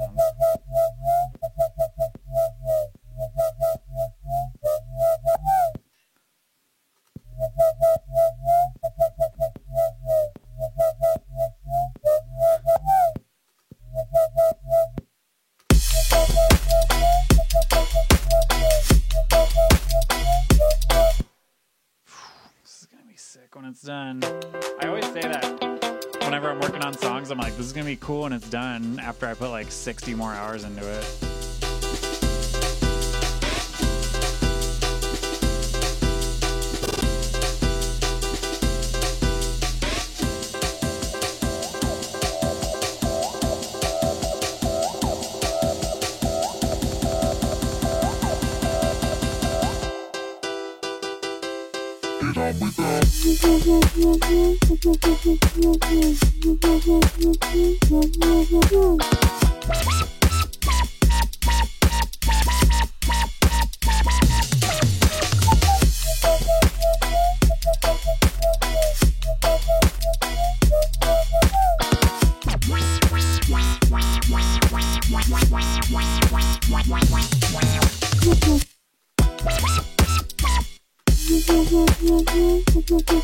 I think that would actually sound good. Just duplicated, repeated too. Like have the drop be that long. I mean, that's like still not even a minute long.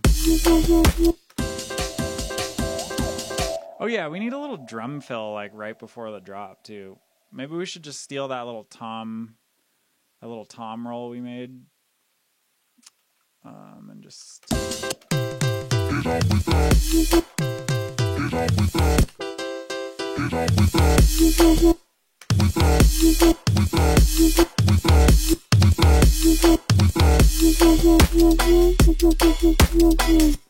okay.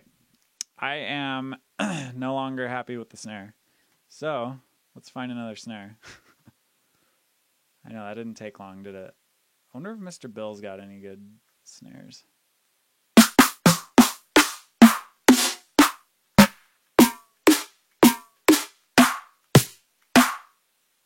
Let's see.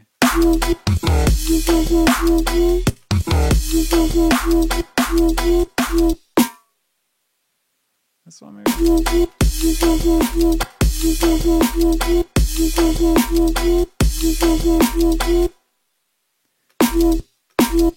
F sharp, so that's F, E. Yeah. Let's try this one.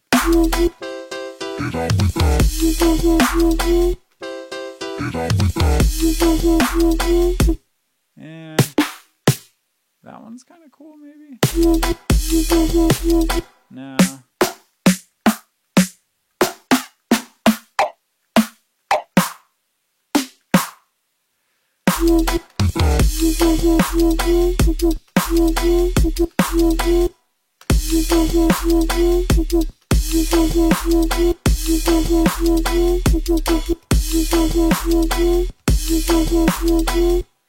That might be the winner.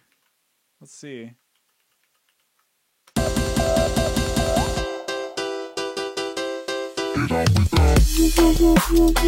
No, nope, no. I might just be.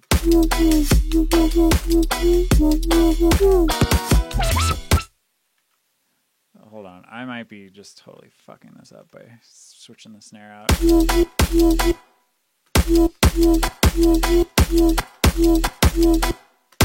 No, I still like that chunk.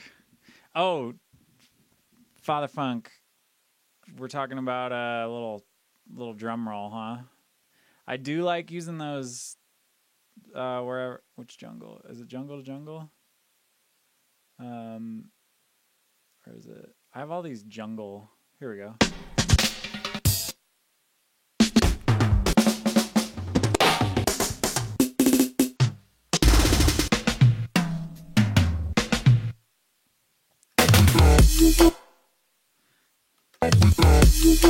I don't know. I kind of like that little one we made. I think it fits.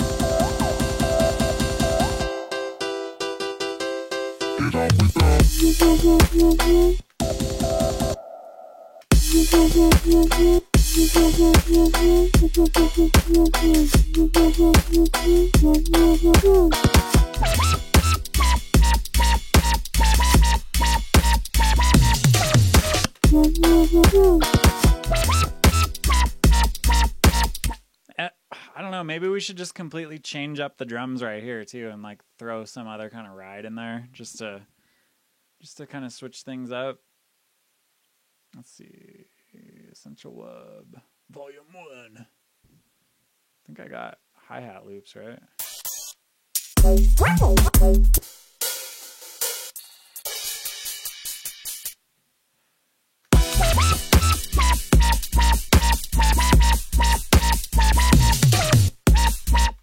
Okay, just throw a loop in there. Hey, it's a loop I made, so. See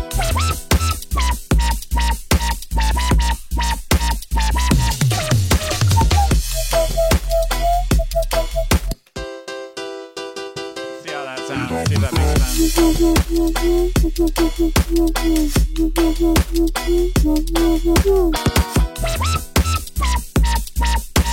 Oh no, that's kind of out of nowhere, but.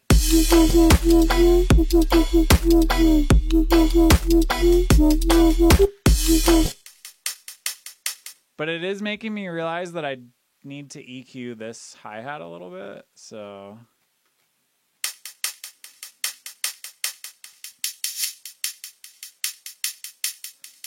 maybe add some erosion to it just to get a little like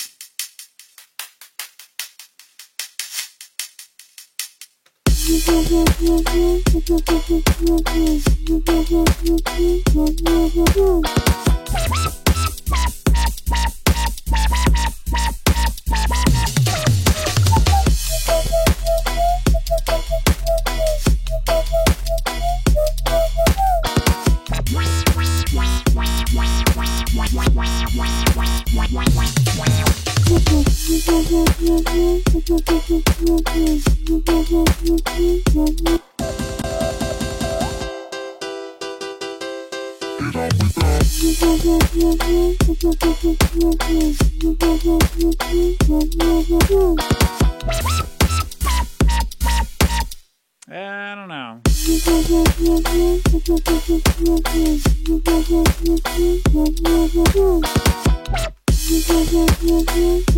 Something's throwing me off here. I wonder if it's those little like clicks.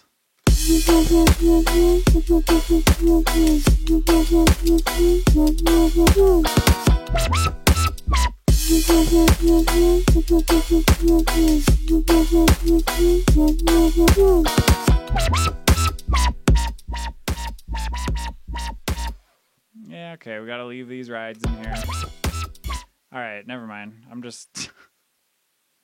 This is me, like, experimenting and just figuring out what sounds best. I kind of just go off on little tangents. Yeah, the clicks are kind of throwing me off. What do we do to fix that?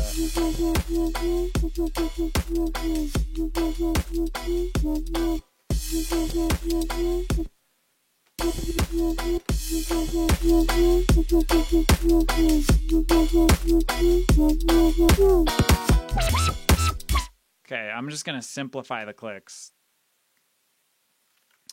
It's always okay to just delete some stuff if it simplifies it and makes it not as, you know, doesn't make it sound like you're trying to cram a bunch of shit in there.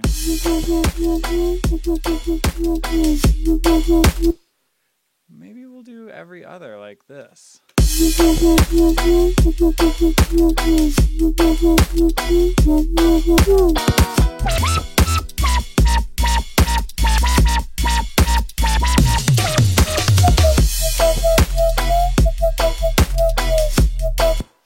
That totally fixed it. Thank you, Tyro. And then right there where it goes boop boop boop boop.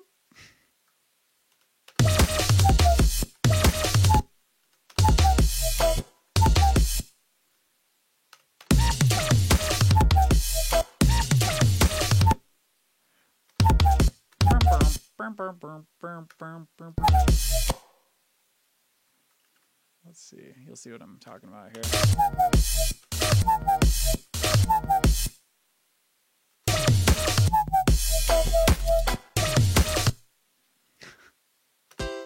Let's see if that makes sense.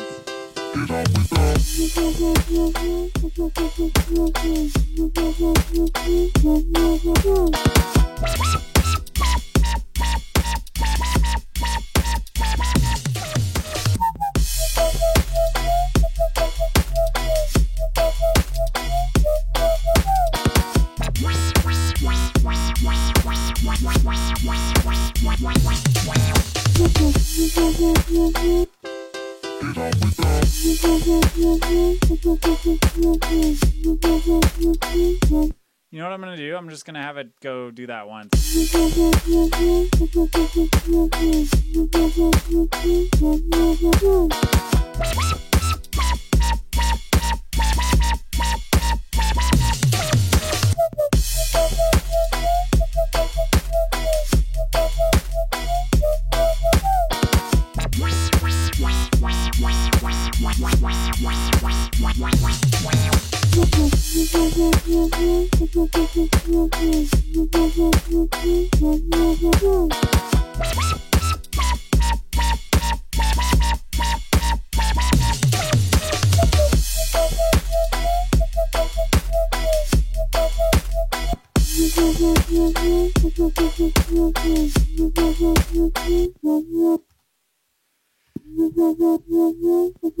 I wonder how that synth would sound if there was like a little seventh on it.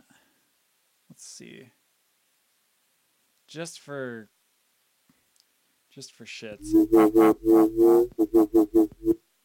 Oh, that's okay.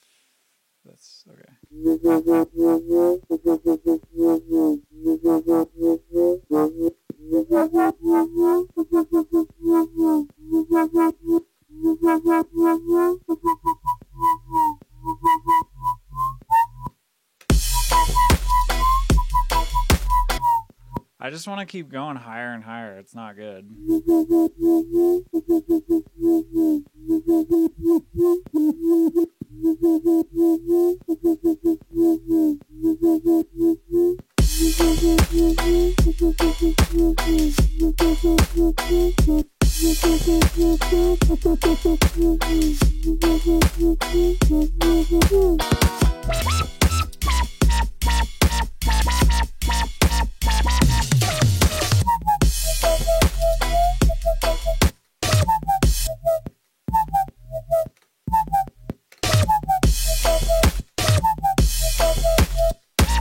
Okay, I know what I gotta do right there is sometimes when you have like a lot of glide going on and you have like right now what's happening is there's so much glide that you can't really make out what you can't really make out what the actual notes are, so you gotta do this.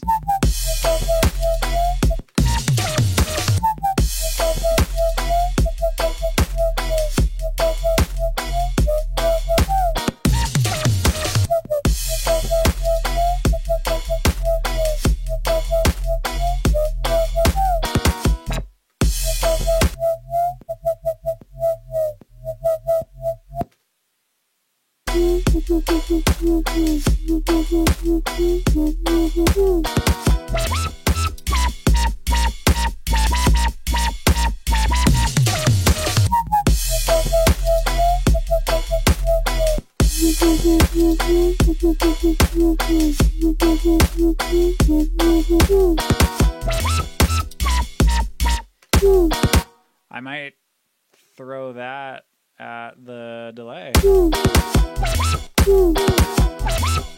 Oh, there we go. That's cool. That's kind of cool, actually.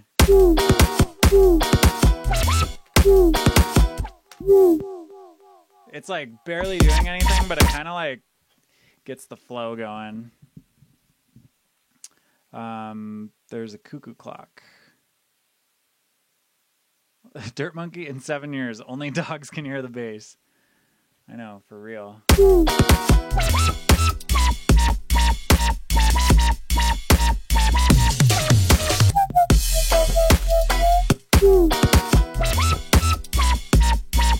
sounds a little off.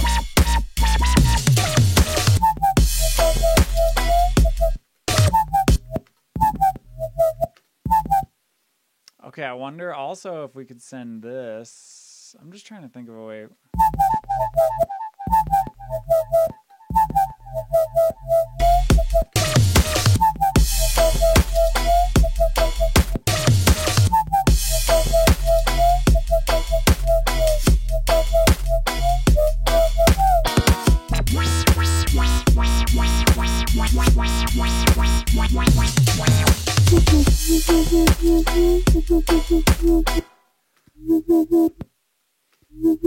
So maybe on this part where it repeats, we do a little like messing with the pitch bends, like.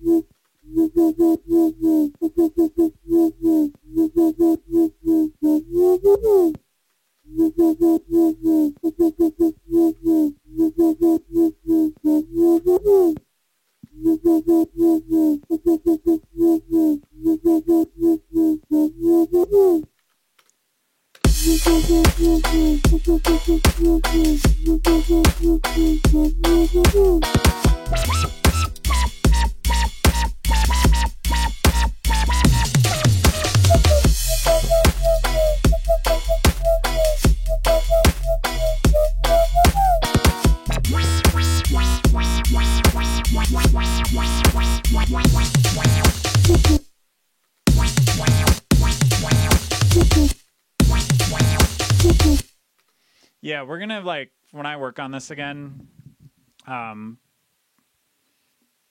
Oh, water droplet noises. That's a really good idea. When I work on this again, I want to really dial in the transitions and like, you know, risers. Effect. We have no effects in here. Also, good band to listen to. No effects, but we have no effects in here right now. So, yeah. Let's see here. I think we're kind of reaching the end here. I think my brain is officially starting to turn into mush. But let's just listen to the whole thing. See how it sounds. And yeah.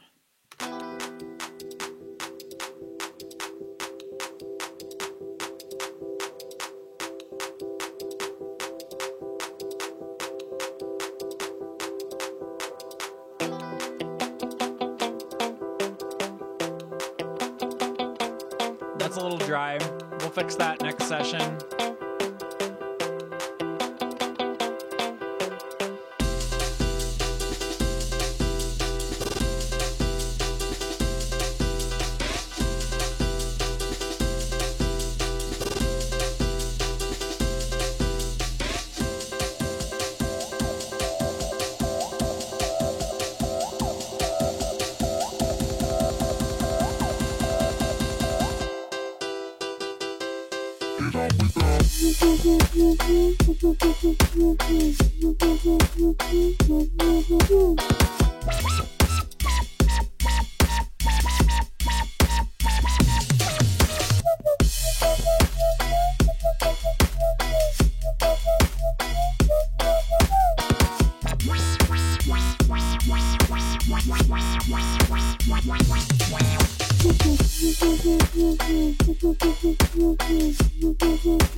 So I don't really like those new pitch bends we did.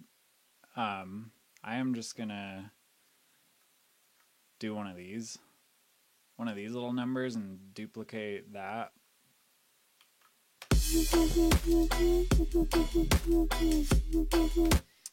Yeah, so I think next session we'll get in here and like really work on all the effects, all the transitions, tighten everything up. We're going to do a lot of freezing and flattening to get these bass sounds to audio, because that's really when you can like get them to sound precise and like sitting really well in the mix. But yeah, I think we did a pretty good job here. I think we had a pretty good session. We did some things and stuff. I want to try and figure out what a good vocal situation for this will be. So, yeah, I might try and maybe I'll get my son to come in and record a vocal. He's 3. He's pretty good at figuring out vocals for songs. So I might have him just come in and yell some stuff into the mic, and then we'll just use that. But I'm stoked. This song has a nice flow to it. I think it was nice, like, you know, we tried Vital shit the bed, so I had to use Massive, and then ended up coming with something way sicker using Massive, and using, like, instead of using, like, the sync mode on the LFO, just using the time. And you can, yeah, it's just such a good way to get, like, a more human feel to it, where it's just this, like, kind of, I don't know, it's just a nice flow. That's all. So yeah, next session we'll get the mix dialed in. We'll get the drums you know, like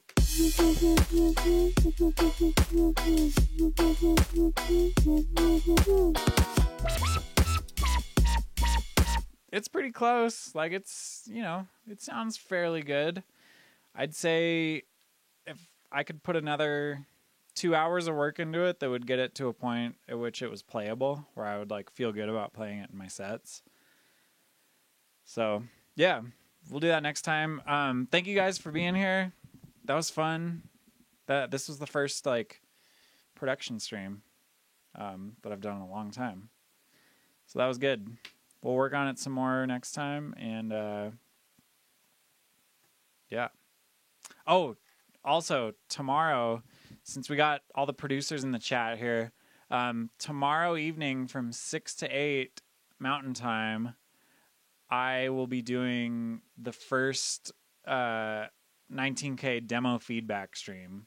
So for those of you that, you know, used to tune into my Defier ones, it's going to be the same exact thing. It's just here. So I'll start. How about I'll open up the email address right now for people to like send me songs.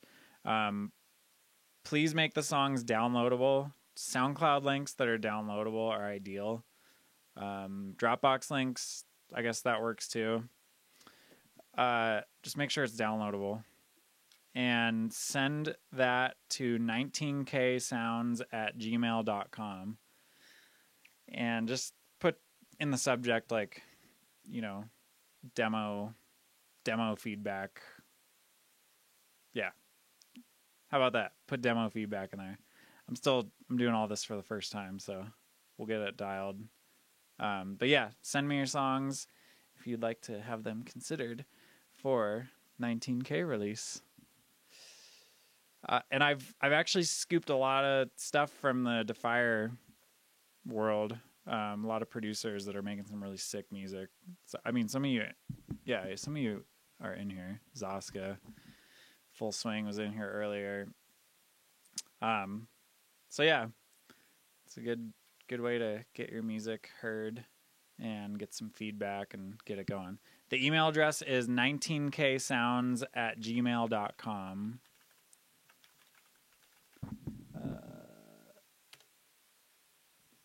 There we go. Sweet. I guess I'll hopefully see some of you tomorrow night, since I'm pretty sure it's all producers in here. So send those songs over.